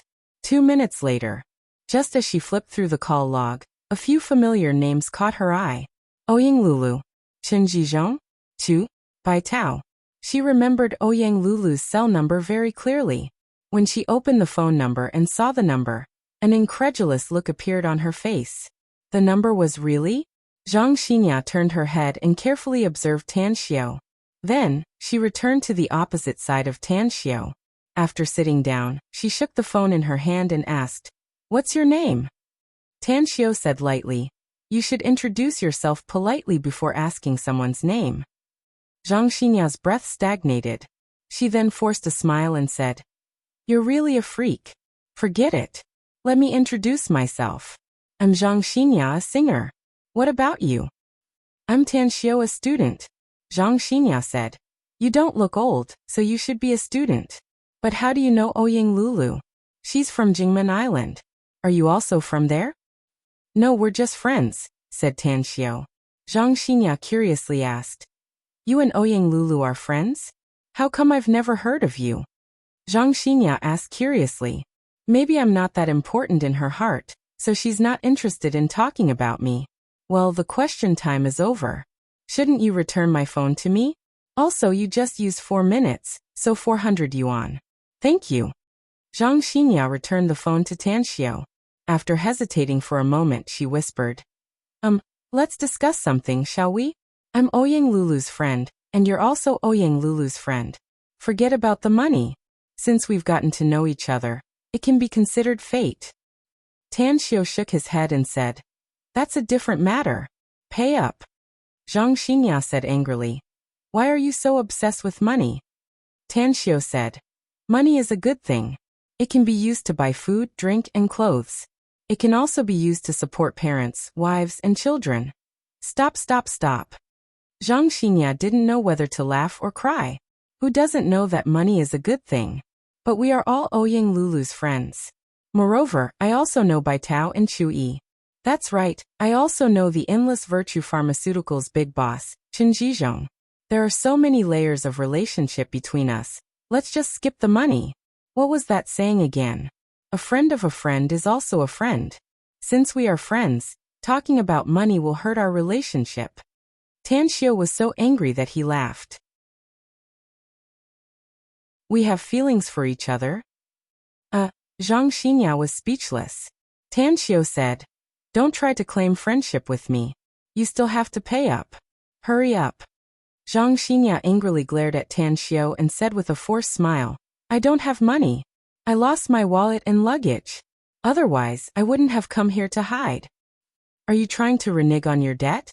Tan Xiao asked. Do you think I'm the kind of person who would renege on a debt? Zhang Xinya angrily said. Judging from your current behavior, I think you are. Tan Xiao said with a deadpan expression. Zhang Xinya gasped for a few heavy breaths due to Tan Xiao's words. She thought for a moment and then stretched out her hand and said, Give me your cell phone again. I need to make a phone call. You haven't given me the money. Why should I lend you my cell phone? Tan Xiao said. You just peeped at my cell phone, and I haven't settled the account with you. Zhang Xinya angrily said. Who wants to peep at your cell phone? Hurry up. Lend me your phone if you want the money. Tan Xiao was silent for a moment, and then handed over his cell phone again. Zhang Xinya took the cell phone and directly found Ouyang Lulu's number and dialed it. A few seconds later, Ouyang Lulu's voice came out of the phone. Because Zhang Xinya turned on the loudspeaker, Tan Xiao could hear it. Honey, do you miss me? I actually miss you too. Can't we be considered as having a telepathic connection? Zhang Xinya was dumbfounded. Tan Xiao also rolled his eyes helplessly. Cough, cough. Zhang Xinya coughed a few times and probed. Lulu, I'm Zhang Xinya. Ah, Xinya. You. Why are you using Tan Xiao's cell phone to call me? You. Ouch. You're so shameful. Don't take my words seriously. I'm just joking. Ouyang Lulu's shocked and embarrassed groan came out of the phone. Zhang Xinya said with a charming smile. Don't worry. We're good sisters, I won't laugh at you. But do you really know this Tan Xiao? From your words, you're very familiar with him? Ouyang Lulu said. Yes, I'm very familiar with him. I know which direction his bed is facing. Her words suddenly came to an abrupt halt. It was because she found that the meaning behind her words was very easy to be misunderstood. A strange expression was revealed on Zhang Xinya's face. She looked at Tan Xiao a few times and then said with a smile. Since you're so familiar with each other, he'll definitely give you face, right? He will definitely give you face, right? Do me a favor, I just borrowed his phone and got ripped off by him. Can you help me ask him if I can pay him the money I owe him later? Ouyang Lulu was ashamed and angry. Zhang Xinya, don't talk nonsense. Tan Xiao and I are pure friends. But how do you know each other? Also, where are you now? Zhang Xinya said, Star City Airport. We met by chance. Ouyang Lulu was surprised and asked, what did Tan Xiao do at the airport? Zhang Xinya said, you ask me, how would I know? Hurry up and tell him that the money you owe him will be paid later. Ouyang Lulu said with a charming smile. Then give his cell phone back to him. I'll talk to him. Zhang Xinya directly handed the cell phone to Tan Xiao and said, you tell him. Tan Xiao took the cell phone and rolled his eyes at Zhang Xinya, saying, Ouyang Lulu, can you pay attention to your words later? Don't let others misunderstand you. Also, I heard what you just said. Since she's really your friend, then forget it. Alright, I'll hang up if there's nothing else. Ouyang Lulu quickly called out, Wait. How come you're at Star City Airport? Are you coming to Jingmen Island? If you're coming, I'll go to Jingmen Island Airport and wait for you. No, I'm going to Tianjin City, Tan Xiao said. Ouyang Lulu was puzzled and asked, why are you going to Tianjin City? Is there something good going on? It's a good thing. I'm going to buy something, Tan Xiao said. Ouyang Lulu hesitated and said, do you want me to go with you? Tan Xiao snappily said, you're in Jingmen Island and I'm in Star City. How can you go with me? Alright, you're busy with our business. Tell me the results as soon as you're done. Ah, that's right. Remember to contact Kongxia after you come here. She's in charge of all the business matters. She can make any decision on behalf of me. Ouyang Lulu cried out. Can I not see her? That woman doesn't have good intentions toward you. Tan Xiao was puzzled and asked, why does she have bad intentions toward me? Ouyang Lulu hesitated for a moment and hummed. In any case, I think she has some bad intentions by following you. This woman is capable and not worse than me, but she's too hypocritical. Tan Xiao couldn't help laughing and said, why do I feel that you're like concubines fighting for favor in the harem? Alright, I'll stop talking.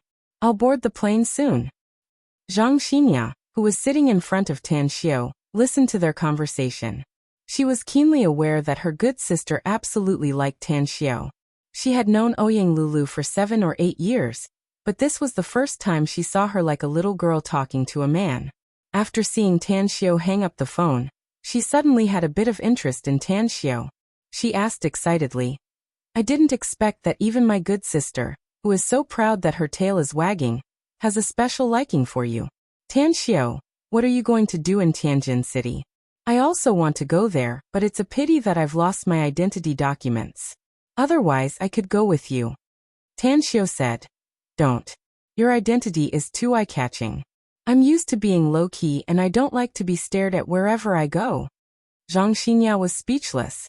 She really didn't know what to say about Tan Xiao, this weirdo. Tan Xiao got up and said, "All right, I'm going to board the plane soon, so I'll go first." After saying that, he took out 200 yuan from his wallet and put it on the table, saying, "I've paid for your coffee. If we meet again in this life, remember to pay me back." Wait. Zhang Xinya was quite satisfied after seeing Tan Xiao's performance. She got up and asked, "Can I ask you one last question?" "Go ahead." Tan Xiao said, "I just saw Chen Zhizhong's number in your phone. Are you familiar with him?" Zhang Xinya said. "Not bad." Tan Xiao said.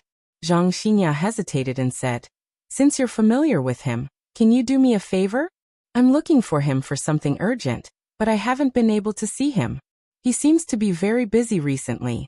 Even if I make an appointment with him, I'll have to wait for many days." "Don't you know him?" Tan Xiao asked. "Just call him directly." Zhang Xinya forced a smile and said, "I did and he picked it up. But he said that he's busy now." "Why are you looking for him?" Tan Xiao asked again. "I know that the Endless Virtue Pharmaceutical is in the Chinese herbal medicine business. I need a very precious Chinese herbal medicine, and I hope to buy it from him. I won't hide it from you. It's actually a strange disease that my father needs to be treated with." "What kind of medicinal herb?" Tan Xiao asked. "River snake single," Zhang Xinya said. Tan Xiao's expression moved as he was surprised and said, "This herb is very important for treating virtual fire deficiency syndrome. Could it be that your father is suffering from virtual fire deficiency syndrome?" Today's fourth update is over. It's approaching the end of the month. Many brothers and sisters must have accumulated a lot of monthly votes. I'm weekly begging for a monthly vote to support _.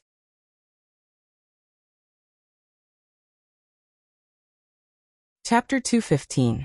A surprised expression appeared on Zhang Xinya's beautiful face. She didn't expect that Tan Xiao would be able to guess her father's illness, just by saying the name of a medicinal herb. Could it be he's a divine doctor? Just as this thought emerged in her mind, it was immediately expelled from her mind. If someone else was a divine doctor, she might believe it. But to say that Tan Xiao was a divine doctor, she wouldn't believe it even if she was beaten to death. After all, Tan Xiao was too young, and those Chinese medicine practitioners who were proficient in Chinese medicine were all old. It's virtual fire syndrome. Zhang Xinya nodded bitterly. Tan Xiao said, "River serpent single is a good medicine to treat virtual fire syndrome. The effect will be better if it's matched with silver blue grass. Forget it. Since Ouyang Lulu spoke for you, I'll help you to the end." After saying that, he dialed Chen Zhizhong's cell number. "Master, are you looking for me?" Chen Zhizhong's voice came from the phone. Tan Xiao asked, "There's something I need to talk to you about. Do you know Zhang Xinya?" "I know her," Chen Zhizhong said. "Yeah," Tan Xiao said. "She needs river serpent single. She needs a creeping snake list. Help her look for it. Give her a discount on the price. She's Ouyang Lulu's friend." "All right, I'll contact her later," Chen Zhizhong said without hesitation. "She's with me now. Tell her now," Tan Xiao said. After saying that, Tan Xiao handed the phone to Zhang Xinya and lightly said, "It's Chen Zhizhong's call. You talk." Zhang Xinya was pleasantly surprised.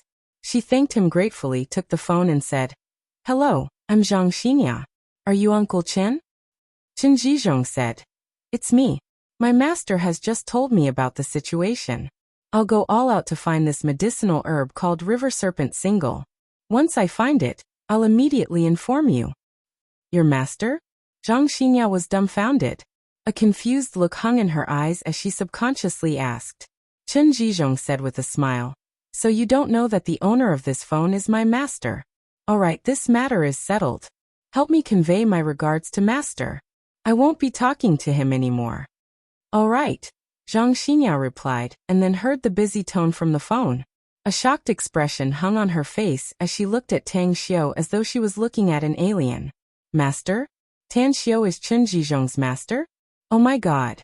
How was this possible? Who was Chen Zhizhong?" He was the Endless Virtue Pharmaceuticals big boss, a multimillionaire with a net worth of tens of billions. With his status and identity, how could he acknowledge a young man in his 20s as his master? Zhang Xinya swallowed a mouthful of saliva and asked with a trembling voice, Tan Xiu, are you really Chen Zhizhong, Boss Chen's master? Is there a problem? Tan Xiu asked calmly. Zhang Xinya shook her head like a rattle drum. She waved her hand and said, no problem, of course. I'm just a little shocked. By the way, thank you so much. Without your call, I'm afraid it would be very difficult for me to meet Boss Chen. You're welcome, Tan Xiu said with a faint smile. As long as you don't speak ill of me in front of Ouyang Lulu when you see her later, I'll be satisfied. Well, I've done what I can. I still have to catch the plane, so I'll take my leave first. I'll see you off. Zhang Xinya quickly said. Tan Xiu stopped her and said straightforwardly, I don't want tomorrow's news headline to be big singer Zhang Xinya secretly dating a mysterious young man at the airport. So stay here. Having said that, then he carried his black travel bag and walked toward the boarding gate. Zhang Xinya stared blankly at Tan Xiu's back as he left. Her heart was filled with all sorts of emotions, sour, sweet, bitter, spicy, and salty. She never dared to dream that she would encounter such a bizarre thing in her life and meet such a strange person. Originally, this was just a chance encounter due to a combination of factors. She lost her luggage and borrowed a mobile phone. But unexpectedly, she accomplished her purpose of coming to Star City, and even met her good sister's friend, who seemed to have high attainments in Chinese medicine. Tianjin City. Because it was close to the imperial capital, Tianjin City's development speed was exceptionally fast. High-rise buildings stood in great numbers, row upon row of shops with a dazzling lineup of goods. The traffic network extended in all directions, and the endless stream of traffic converged into a dragon. It was already close to evening when Tan Xiu arrived at Tianjin City. He dialed the mysterious old man's phone number at the airport and asked for the address, and then hurried to the Tianjin City Antique Trading Market. Ancient Gate of the Wasteland. The strange name of the shop, and the gloomy decoration style of the shop. Tan Xiu carried his travel bag and stepped into the most remote shop in the antique trading market. An oppressive feeling floated in his heart. Black beams, black walls, and even the furniture inside were all composed of black. Only the rows of antiques and antiques on the black shelves could be seen in other colors. At this moment, aside from two customers who were looking at the antiques on the first floor of the shop, there wasn't even a staff member. Tan Xiu was secretly surprised. Was the owner of this shop not afraid that customers would steal the things in the shop? However, in order to find the old man who spoke to him on the phone as soon as possible, he immediately released his divine sense and found 3 people in a private room on the second floor. Apart from an old man with a head full of white hair and reading glasses, there was also a middle-aged man and a woman.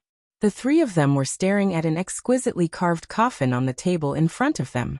It was 1 foot long and half a foot high. That is, Tan Xiu's pupils shrank. Using his divine sense, his attention was focused on the coffin. He didn't expect to see demon stones on Earth. Demon stones were essential treasures for demonic cultivators in the devil world. They contained a large amount of demonic power, which could be absorbed and refined into one's own cultivation, and could improve one's strength. It was the same as the immortal stones in the immortal world. Immortals could absorb the immortal power in the immortal stones, and refine it to improve their own strength. Get it? Tan Xiu's eyes flashed with brilliance. If it were an immortal stone, it would have a mediocre effect on Tan Xiu. But demon stones were different. The heavenly art of cosmic genesis he cultivated was, in fact, a cultivation technique to shape a demon god's divine body. If he could absorb demonic power, it would be of great help to shape his divine body. Tan Xiu took a deep breath and strode to the second floor. He stopped at the door and then knocked on it. You are? The door was opened. The silver-haired old man looked at Tan Xiu with a curious look in his eyes. I'm Tan Xiu from Star City, said Tan Xiu. The silver-haired old man suddenly understood. However, he immediately frowned because he didn't expect that Tan Xiu was so young. After hesitating for a moment, he said, You see, I'm old and muddle-headed. You just called me. Wait for a while. Some people came to my place to sell old objects. I need to entertain them. Old objects? Tan Xiu pretended to be surprised. Can I follow and have a look? The silver-haired old man wanted to refuse, but he recalled that Tan Xiu came to buy his precious stone materials, so he reluctantly nodded. He entered the room. The silver-haired old man seemed to have forgotten Tan Xiu's existence, as he continued to move the small coffin with the middle-aged man and woman. I can't open it. You said it's an ancestral heirloom. Could it be that none of your ancestors can open it? Finally, the silver-haired old man couldn't help but ask. The middle-aged man was dressed in plain clothes and looked simple and honest. He immediately shook his head and said, The elders in my family originally thought that this coffin was inauspicious, so they left it in the ancestral hall of our family. Recently, there was a big fire in our village. More than a dozen houses were burned, including our ancestral hall. We thought that everything inside had been burned, but we didn't expect to find that the coffin was still intact when we cleaned up the ruins. We also wanted to open it, but we couldn't damage it no matter how we smashed it with hammers or burned it. It's too hard. I don't know how hard a diamond is, but I'm sure that the material of this coffin is definitely harder than a diamond. Yes, it's indeed very hard. The silver-haired old man nodded. I just tried using an electric drill and a cutting machine, but I still couldn't destroy it. Also, this is the first time I've seen this thing. I can't tell what material it's made of, nor do I know from which dynasty it was passed down. As for the valuation, it's really hard for me to say. The middle-aged man and woman glanced at each other. Both of them looked disappointed. They had visited more than a dozen antique shops, but none of the shop owners or antique experts could figure out the value of this coffin. Even the one with the highest value was only willing to pay them 50,000 yuan. Old man, please tell us the price, asked the middle-aged man. We'll sell it to you if we think it's suitable. But if we think the price is not suitable, we'll leave now. The silver-haired old man had obviously considered the price issue. Upon hearing the middle-aged man's inquiry, he stretched out a finger and said, 100,000 yuan. I'll buy it. The middle-aged man and woman still looked disappointed after hearing the price. The middle-aged woman then asked with an expectant look, Can you give us a higher price? We're in dire need of money, so we can't sell it for 100,000 yuan. The silver-haired old man was silent for a moment. Then he slowly said, 120,000 yuan. This is the highest price I can offer, because I'm also taking a big risk to buy this object. If you can accept this price, we can trade now. If not, then I won't send it off. I'm sorry, but I can't sell it for 120,000 yuan, said the middle-aged man bitterly. After saying that, he wrapped the coffin with the yellow cloth again. His mood was particularly gloomy. Wait! Tan Xiu suddenly opened his mouth. The middle-aged man stared blankly. Even the middle-aged woman and the silver-haired old man looked surprised. Tan Xiu looked at the middle-aged man and asked, Can you tell me if something happened to your family? Are you in urgent need of money? Yeah, the middle-aged man bitterly said. A big fire broke out at home. The whole house was burned down, and my father was also severely burned. My husband and I borrowed a lot of money to treat my father's injury. If this thing can't be sold for 300,000 yuan, we won't be able to pay off our debt.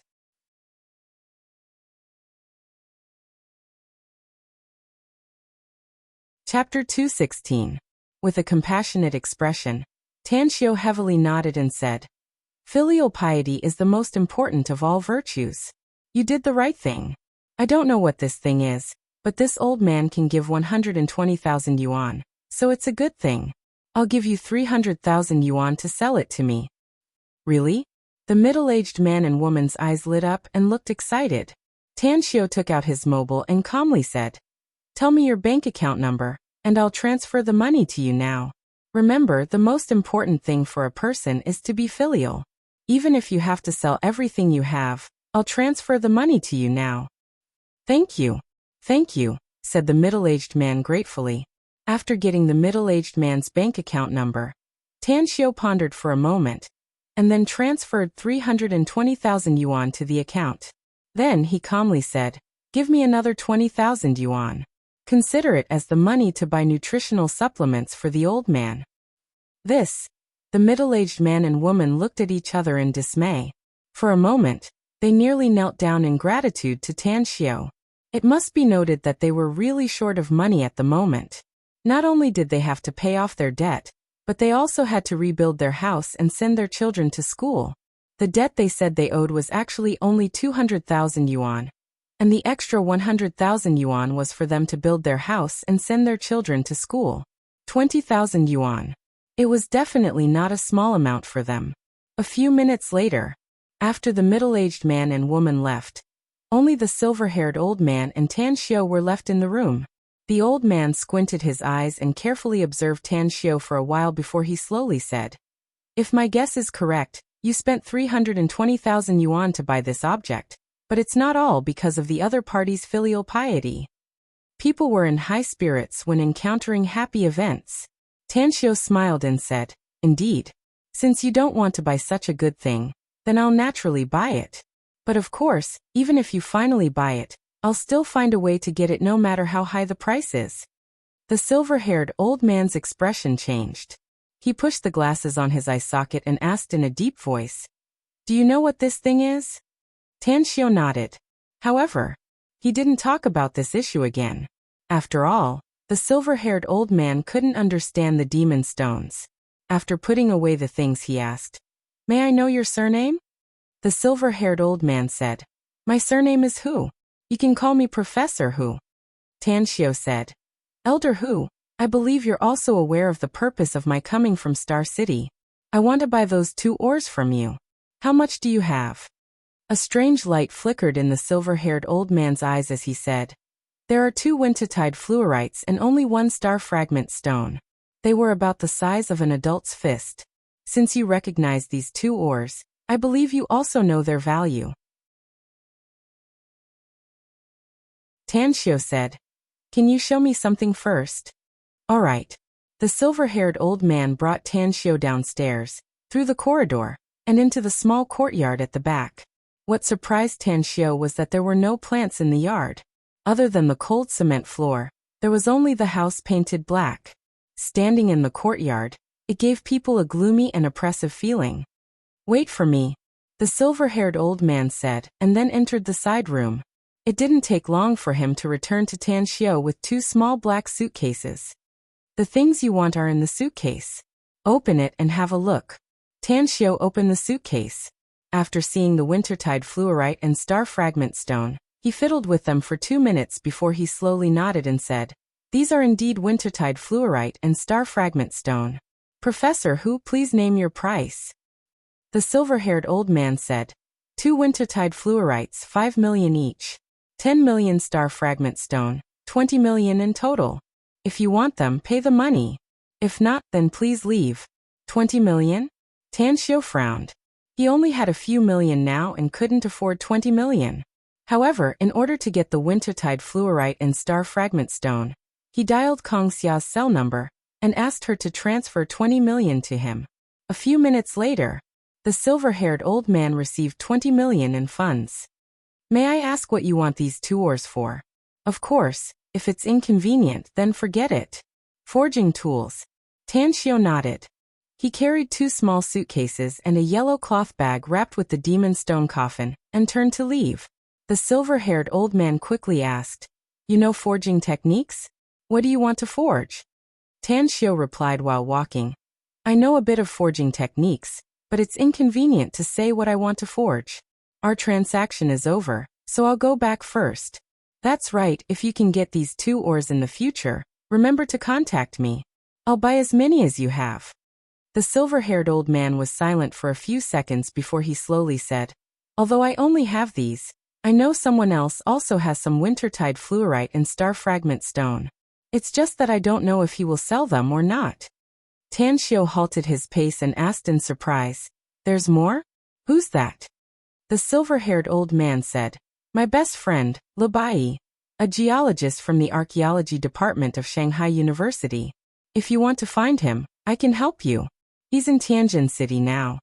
Tan Xiao said with a smile, "Professor Hu, you haven't had your dinner yet, right? How about we have a meal together? A strange light flashed in the silver-haired old man's eyes as he nodded and said, All right, I'll hold a welcoming dinner for you. I can also meet my old friend while I'm at it. The night in Tianjin City was like the stars falling from the firmament. Colorful lights illuminated thousands of households, and the flashing neon lights guided a river of flowing lights. Lotus Blossom House. It was a famous upscale restaurant in Tianjin City. Whether it was the dishes or the environment, they were all top-notch. The restaurant was 3 stories high, with an open hall on the first floor. There were no tables or chairs, but all kinds of inlaid calligraphy and paintings were hung on the surrounding walls. Each painting had an inscription, and the patterns of the paintings were all related to lotuses. Tan Xiu followed the silver-haired old man, Professor Hu, to the Lotus Blossom House.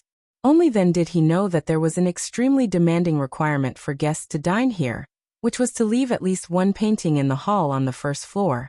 Professor Hu's painting was one of the paintings in the hall. Tan Xiu scanned the hall with his spiritual sense, and found that there were more than 200 paintings in the hall. In other words, only more than 200 guests could bring their friends to dine here. This rule is really strange. Tan Xiu followed behind the silver-haired old man, Professor Hu, and sighed while walking upstairs. Professor Hu indifferently said, Some people have such a hobby. How they manage it is their business. There are a total of 24 private rooms on the 2nd and 3rd floor. If the guests are all full one day, it's impossible for them to come and dine again.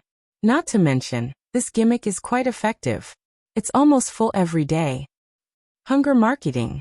Tan Xiu recalled the marketing model of Apple's mobile phone and slowly nodded. This gimmick used the consumer's mentality that rare things are precious. As long as the food and wine were good, the business was bound to be good. Professor Hu, the profit of the Lotus Blossom House using this business philosophy shouldn't be much, right? Professor Hu shook his head and said, It's very big. Why? Tan Xiu was surprised. Professor Hu said, The rarer something is, the more it is expensive. Tan Xiu suddenly understood. Even if there were only 24 private rooms and 24 tables, if the price was extremely expensive, the profit margin would be very big. The nearly 100 square meters private room was divided into a dining room and a small living room. Because the old friend mentioned by Professor Hu had not arrived yet, the two of them sat on the sofa in the small living room. A waiter wearing a cheongsam served the tea list, drinks, and desserts. Soon, a pot of dahong pao and 4 desserts were placed on the tea table in front of the two of them. Expensive, really expensive. A pot of dahong pao is 2,800 yuan, and 4 desserts are 1,200 yuan. They haven't even dined yet, but they have already spent 4,000 yuan. It seems that the owner of this restaurant has truly displayed the essence of, the rarer something is, the more it is precious. The threshold is too high. The guests who can dine here must not only know how to paint, but they must also be rich. Tan Xiu couldn't help but sigh. Professor Hu said with a smile, You're so young, yet you can take out 20 million yuan to buy a few stones. I believe your background is not simple, right? I'm just a student who just took the college entrance test, Tan Xiu replied. Professor Hu stared blankly and said with surprise, You're still studying? Who's still studying? The door of the private room was opened by the waiter, and a balding old man in a Chinese tunic suit came in. The most eye-catching thing about him was his pair of eyes, which were bright and full of expression. Behind the old man was a beautiful girl with a graceful figure and fairy-like appearance. Even though Tan Xiu was accustomed to seeing beauties, he was still somewhat moved. Professor Hu stood up and said with a smile, Old Lu, you're late. Lu Bai forced a smile and said, Your Tianjin city is too congested. It's almost as crowded as Shanghai. Professor Hu couldn't help laughing. His eyes swept over the girl and said with a smile, The first beauty of the imperial capital, Mu Weining. I heard that a few days ago. Your white crane playing with lotus painting caused quite a commotion in this Lotus Blossom House. You're overpraising me, Professor Hu, Mu Weining said modestly. Professor Hu faintly smiled and pointed to Tan Xiu to Labai, saying, Old Lu, the one who wants to see you today is him. Hello, Professor Lu. I'm Tan Xiu, said Tan Xiu. You want to see me? Lu Bai asked with a puzzled expression. I heard from Professor Hu that Professor Lu has several precious ores in his hands, said Tan Xiao. So may I ask if Professor Lu is willing to sell them? Lu Bai looked at Tan Xiao with a surprised expression, and then looked at Professor Hu with a questioning expression. I've already sold my 2 wintertide fluorites and the star fragment stone to him, said Professor Hu. But this kid's appetite is quite big. Lu Bai suddenly understood. He looked at Tan Xiao with a slightly cold expression and said, I understand your intention, but I won't sell my stones. What a pity.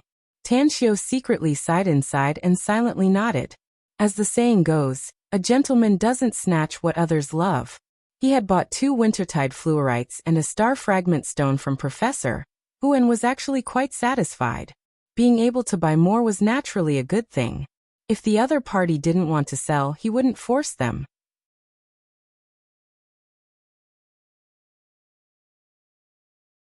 Chapter 217. Mu Weining, who stood behind Lu Bai, had a strange glint flashing in her eyes. She knew that her teacher had several precious ores. She heard that he got them from an ancient tomb many years ago and had been kept as a treasure by her teacher. She was very curious. She was curious about why Tan Xiao would buy those precious ores at such a young age. Serve the dishes. Professor Hu didn't care whether Lu Bai was willing to sell those ores or not. His purpose was very simple. He wanted to figure out Tan Xiao's identity and conveniently get together with his old friend. After taking a seat in the dining room, Lu Bai asked in a seemingly casual manner, You're Tan Xiao, right? The value of wintertide fluorite and star fragment stone is extremely high. Can you tell me what you want to use them for? Forging tools. Tan Xiao replied calmly. Lu Bai stared blankly for a moment before he couldn't help laughing and said, Are you kidding me? Wintertide fluorite is a good compatible or easy to cut and smelt, but the star fragment stone is as hard as a diamond. Using it to forge tools is not funny at all. Tan Xiao didn't explain. The star fragment stone might not be able to forge tools in other people's hands, but he could easily melt it in his hands. How could the method of refining weapons he knew be comprehensible by ordinary people? Professor Hu's curiosity was aroused again. He hesitated for a moment and asked, Tan Xiao, you said you want to forge tools. Can you tell me the forging method? Also, what do you want to forge? Some small objects are not worth mentioning. Tan Xiao said indifferently. Even if I tell you the forging method, you won't understand it. Professor Hu and Lu Bai exchanged glances and secretly shook their heads. Arrogant. They felt that Tan Xiao was really too arrogant, and his remarks made them feel very dissatisfied inwardly. Even Mu Weining felt that Tan Xiao was a bit arrogant and couldn't help but despise him.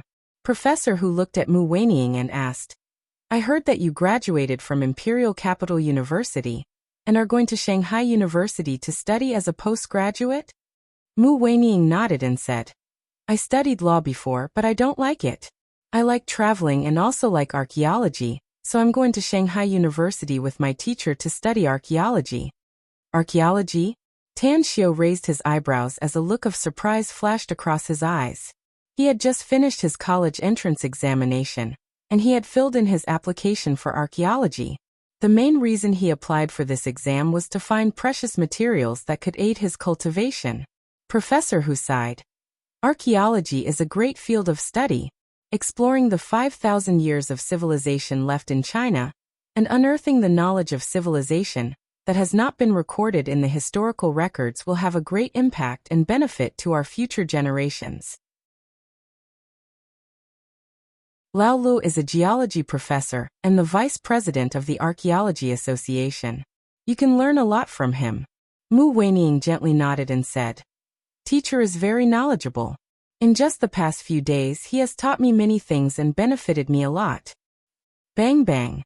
The box's door was knocked as the waiter came in and said with a smile, Ladies and gentlemen, our Lotus Blossom House has welcomed another distinguished guest who has successfully passed the painting test. According to the old rules, he will come to the private room to propose a toast. Professor Hu was surprised. The Lotus Blossom House is very lively these days. In just 10 days, 4 or 5 people had successfully become VIPs here with their painting skills. Who is this person today? Zhu Xiang. The waiter said with a smile. Professor Hu's brows pricked as he said, "It turns out to be that arrogant and insufferably arrogant brat. I was originally too lazy to see him, but since it's your Lotus Blossom House's rule, then let him come." Lu Bai was surprised. "Old Hu, your evaluation isn't very good, no? What's that brat's origin?" Professor Hu shook his head and sighed. "He's a genius in calligraphy and painting. But he's been spoiled by his family. He doesn't know how to be modest at such a young age, and is arrogant and rude to everyone. You should have heard of the Shanghai Golden Mandarin Duck Art Exhibition 2 years ago, right?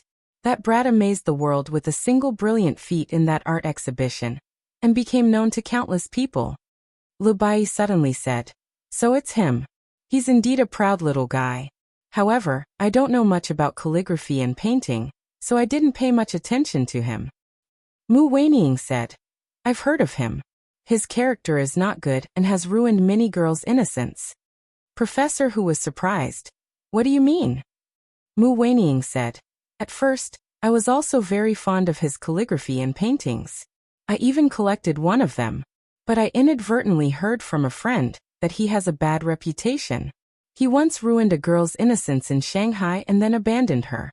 She was pregnant with his child and jumped from a building dozens of floors high, resulting in a corpse and 2 lives. His family has some connections, so they later suppressed this matter. However, in order to find out whether this matter is true or not, I asked a friend in Shanghai to help me, and the result of the investigation was true." Bastard! Lu Bai's complexion changed as he angrily cursed. Tan Xiu wasn't interested in these matters. He silently ate his meal, and considered whether he should immediately rush back to Star City or stay in Tianjin City for the night, and go back tomorrow morning. There was one thing he must do as soon as possible, and that was the establishment of the winery. Although he had taught Scarblade Chong the brewing recipe and process, but after the winery was rebuilt, it was hard to say whether it could produce the delicious wine that he was looking forward to. Now, the more resources he needed, the more funds he would need. If he didn't find a way to make money faster, he would absolutely be unable to support his and Gu Yin's cultivation. In addition, he also had to go to Jingmen Island in the next few days to see Gu Yen'er's condition. The longer it dragged on, the more disadvantageous it would be for her injury.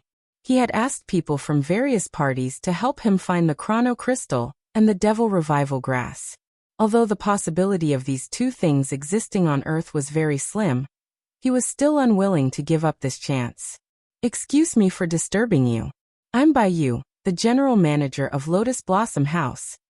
There was a knock on the door of the private room, and a middle-aged woman in business attire walked in with an arrogant young man. Professor Hu stood up. Although he didn't like the young man, he had to give Bai Yu face.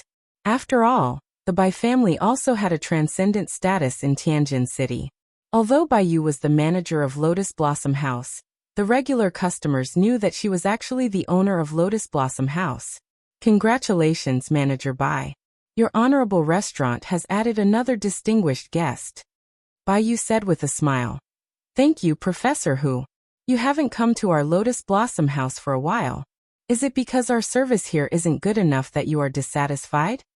Professor Hu waved his hand and said, "I've been very busy recently, so I rarely come here." Bai Yu nodded with a smile and said, "Professor Hu, and everyone, let me introduce you. This is our Lotus Blossom House's distinguished guest, Zhu Xiang." "Zhu Xiang, this is Professor Hu, a former professor of history at Tianjin University." Zhu Xiang entered the box.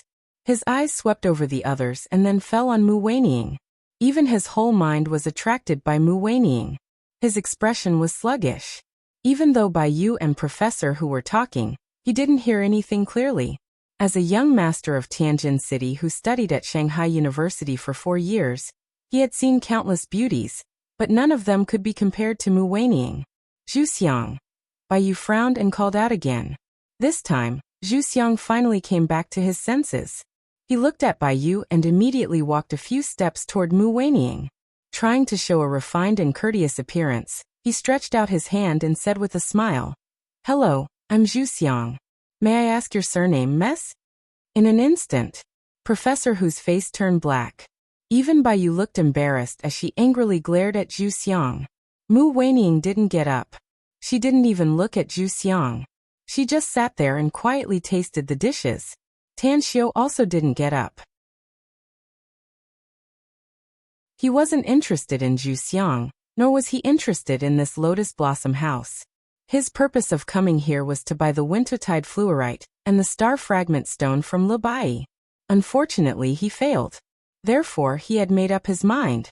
After eating and drinking to his heart's content, he would find a hotel to stay for the night and directly return to Star City tomorrow. Zhu Xiang slightly frowned as he looked at Mu Weining ignoring him. Even though his heart was full of anger, he still pretended to be indifferent and modestly said with a smile, "Miss, I used a painting to get a VIP seat in the Lotus Blossom House. I wonder if Miss knows anything about painting and calligraphy? I've brought my work here. Do you want to appreciate it?" Mu Weining finally slowly raised her head as she coldly looked at Zhu Xiang. She shook her head and said, "I won't appreciate it unless it's the work of a famous master.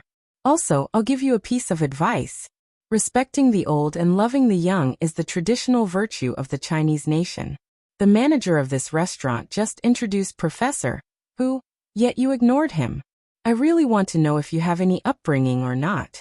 If you don't, I know a place that may make you more educated." Sitting across from her, Tan Xiu raised his head. He felt that Mu Weining's words were quite interesting. A trace of a smile appeared on the corner of his mouth as he asked, "Where?" Mu Weining glanced at Tan Xiu and lightly said, "The Juvenile Detention Center." Tan Xiu looked at Mu Weining with a strange expression. He was at a loss whether he had to cry or laugh inside. Her insulting words were really vicious. It was fine if it was a labor camp, but she had to add the word young.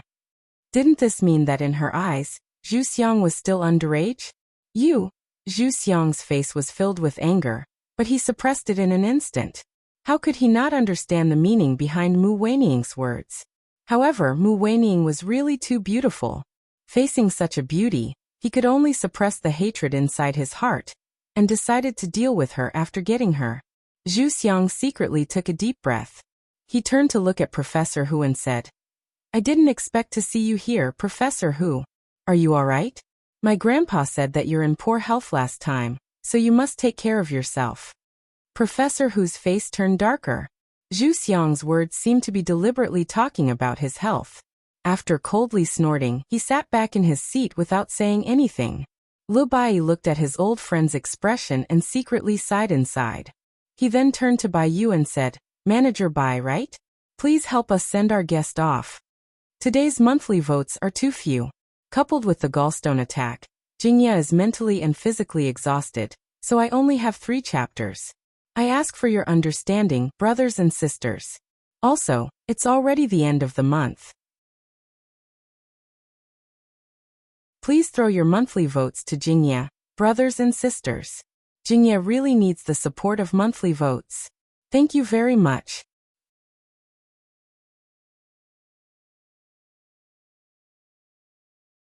Chapter 218. Bai Yu was also very angry at Zhu Xiang at this moment, but he was a guest, so it wasn't good for her to flare up. She could only suppress the anger in her heart and nod at Zhu Xiang. "Since the guest in this room doesn't welcome you, then you can leave first." Zhu Xiang frowned and coldly snorted. "What do you mean, Manager Bai? I am a distinguished guest of your Lotus Blossom House. Don't tell me you treat me with this attitude?" Bai Yu didn't expect Zhu Xiang to be so ungrateful. Although she was full of anger towards him, she didn't flare up. She just wanted him to leave the box first, and then she would leave after saying a few words of apology. However, he bit Lu Dongbin like a dog biting the hand that fed him. With her anger soaring, Bai Yu no longer wanted to endure Zhu Xiang and said in a deep voice, "Mr. Zhu, the other party has already asked you to leave. Don't tell me you still don't know what's good for you and stay here? Could it be that you would only be satisfied if he chased you out? In addition, although you have become an honored guest of our Lotus Blossom House, please conduct yourself with dignity. If you want to make trouble in our Lotus Blossom House, please leave. I will remove your VIP quota." Zhu Xiang flew into a rage. That feeling of being targeted by everyone made his self-esteem unable to take it. With his complexion constantly changing, he gritted his teeth and said, Manager Bai, you must take responsibility for your words. I want to give this painting to your lotus flower house, but you actually want to drive me away? Do you want to ruin your own reputation? Also, I've seen the paintings downstairs. Almost all of them are rubbish. I've already put up with my paintings being placed together with rubbish, and you still don't know what's good for you? Bai Yu was so angry that she laughed. She stared at Zhu Xiang and said, Good. I didn't expect you to have such a character. I will take responsibility for my words. From today onwards, if you dare to step into my lotus blossom house, it will be considered as a provocation. I want to see what ability you, Zhu Xiang, have and what ability your Zhu family has. Professor Hu and Mu Weining also revealed anger at this moment. Among the paintings hanging downstairs, there were their works. Now that Zhu Xiang evaluated them as trash, it made them very angry. Pa! Professor Hu slapped the table, stood up and shouted in a deep voice, You're just a kid who spouts nonsense. You haven't learned much, yet you're so arrogant. If our paintings are trash, then what about yours? Rare treasure? Aren't you afraid of making a fool of yourself? Zhu Xiang sneered and said, Professor Hu, you're just a historian. How dare you compare yourself with me in painting? I respect that you have some ability in history and literature, but when it comes to calligraphy and painting, don't make a fool of yourself. I've seen your painting downstairs. It's indeed rubbish. If you don't agree, we can have a competition and let all the guests in Lotus Blossom House comment. Professor Hu was so angry that his lips trembled, and his raised arm trembled slightly. He knew that Zhu Xiang was arrogant, despotic, and unbridled, but he never imagined that Zhu Xiang would be arrogant to such an extent. Doesn't he have the virtue of respecting his elders? Mu Weining got up and coldly stared at Zhu Xiang, saying, I'll use his strong point to attack his weak point. I really can't agree with your character. Since you want to compete, then let me accompany you in this gamble. Zhu Xiang was stunned for a moment before he proudly said, You? It's not that I'm looking down on you, but even Professor Hu can't do it. How can you be better than me? Suddenly, his eyes turned and a wonderful idea floated in his mind. A treacherous smile appeared on the corner of his mouth as he cleared his throat and said, However, it's not a problem for you to replace Professor Hu to bet with me. But since it's a bet, there should be a stake. I want to know, what do you want to bet? Mu Weining slightly furrowed her brows. Zhu Xiang's expression made her feel disgusted. After a moment of silence, she slowly said, I have a treasured calligraphy and painting of the great calligrapher Wang Shiji. If I lose, I'll give that calligraphy and painting to you. But if I win, what can you take out? Zhu Xiang frowned and sneered. Wang Shiji's treasured calligraphy and painting is indeed a priceless treasure. But I don't think it's enough. If you lose, you have to promise me an additional condition. No matter what condition I put forward, you must agree to it. If I lose, I'll give you a painting of the famous Tang Dynasty painter Li Sixuan's Jiangfan Pavilion. And I'll also promise you another condition. This, Mu Weining was a bit hesitant. She cared about Wang Shiji's treasured calligraphy and painting, but if she lost it, she would only feel distressed for a few days. But she was afraid that Zhu Xiang would put forward an excessive condition that she couldn't accept. In addition, she also had some understanding of Zhu Xiang's painting skills. Although this person's character was not good, his painting skills were still very good. She couldn't win against him. At most, she could only be on par with him. What should she do? Should she just give up like this? If she gave up, it would mean that she was timid and admitted that her skill was inferior to him. For a moment, Mu Weining was in a dilemma. Tan Xiao, who was silently tasting the dishes, finally put down the chopsticks in his hand. He shook his head and sighed. I've seen a lot of shameless hypocrites, but only a few can compare with you, Zhu Xiang. The condition you put forward is actually digging a pit for her, isn't it? In fact, even if you don't say it now, I know what you're thinking. It's nothing more than using that condition as a constraint to make her sleep with you after you win. Am I right? In an instant, everyone's complexion in the private room greatly changed. Having his thoughts seen through, Zhu Xiang was immediately enraged. He bore a grudge against Tan Xiao from the bottom of his heart and shouted, Don't imagine your shamelessness on me. I do like her very much, but I won't go so far as to use conditions to force her. A fair and graceful lady is a gentleman's desire. At most, he just wants her to give him the right to pursue her. After he wins her heart, I'll marry her and make her my wife. Marry her? Isn't that the same as having the intention to sleep with her? Everyone in the private room revealed a contemptuous look in their eyes. Mu Weiniang's complexion was even more dreadfully gloomy. Tan Xiu couldn't help laughing and said, I've seen shameless people, but I've never seen someone as shameless as you. How about this? I'll play with you, how about it? If I lose, you can state whatever conditions you want. If you lose, I don't want your calligraphy and paintings. Just get the hell out of here. Zhu Xiang's eyes nearly burst into flames. He angrily glared at Tan Xiu and sternly shouted, Who are you? Why are you poking your nose into other people's business? Tan Xiu pointed at Mu Weiniang and flatly said, You just said that a fair and graceful lady is a gentleman's desire. You can just treat me as a protector of a flower. What? You don't even dare to compete with me? You still dare to compete with her? Zhu Xiang clenched his fists. If he wasn't restraining himself, he really wanted to fiercely punch Tan Xiu's face. Looking at Mu Weiniang's gloomy expression, he gritted his teeth and said, Fine, fine, fine. Since you want to humiliate yourself, then I'll fulfill your wish. However, I don't like the stakes. I'll use that River Sail Pavilion painting to bet on your collection. My collection? Tan Xiu rolled his eyes. He turned to look at Mu Weiniang and lightly said, Do you dare to lend me your treasured calligraphy and painting of Wang Shiji? Mu Weiniang took a deep breath and said in a deep voice, I'll lend it to you. Tan Xiu shrugged his shoulders and said, Did you hear that? Wang Shiji's treasured calligraphy and painting should be enough, right? Zhu Xiang was so angry that he laughed. He clapped his hands and said, Good, good, good. Since you want to bet, then I'll accompany you. Say it. Do you want to bet here? Or somewhere else? Tan Xiu looked at Bai Yu and calmly asked, Manager Bai, right? Since your restaurant has the custom of painting lotus flowers, you should have prepared a brush, ink, paper, and inkstone, right? How about we do as they said just now? Your restaurant will provide the painting tools, and let all the guests in this restaurant be the judges? Bai Yu shot a deep look at Tan Xiu and nodded. I'll immediately issue the order. The competition will be held half an hour later in the hall on the first floor. All right, replied Tan Xiu calmly. Bai Yu looked at Zhu Xiang and said with an unfriendly expression, Now you should leave with me, right? Zhu Xiang snorted coldly and provocatively glanced at Tan Xiu before he turned around and left. Inside the private box, the anger on Professor Hu's face slowly receded and was replaced by a bitter smile. He looked at Tan Xiu, shook his head and sighed. Young man, you shouldn't be swayed by your emotions. I know you have good intentions, but painting on the spot can't be faked.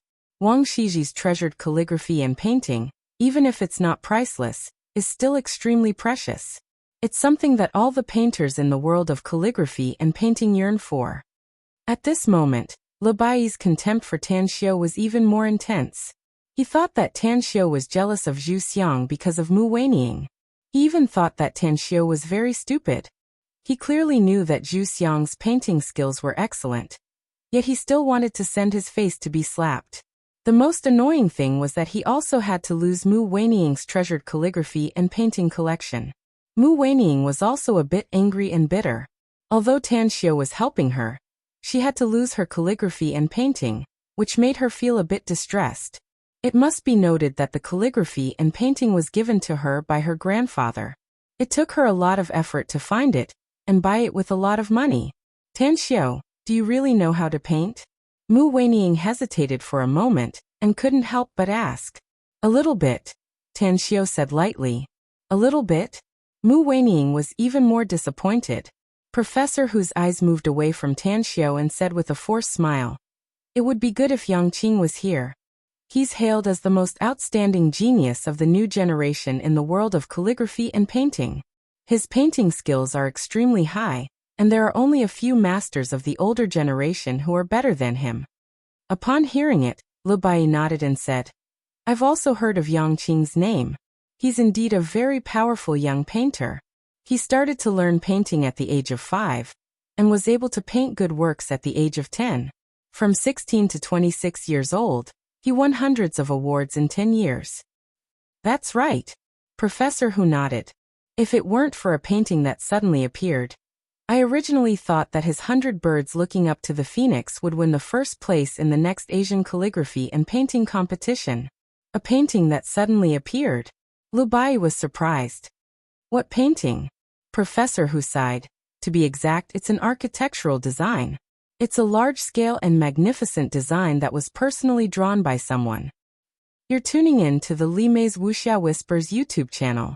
We're so grateful for your support, and don't forget to subscribe to join us on this incredible journey through captivating stories. Your generosity through donations truly makes a world of difference, as it's the primary source of revenue that allows me to expand and enhance this channel for you. Thank you from the bottom of my heart for being a part of this adventure.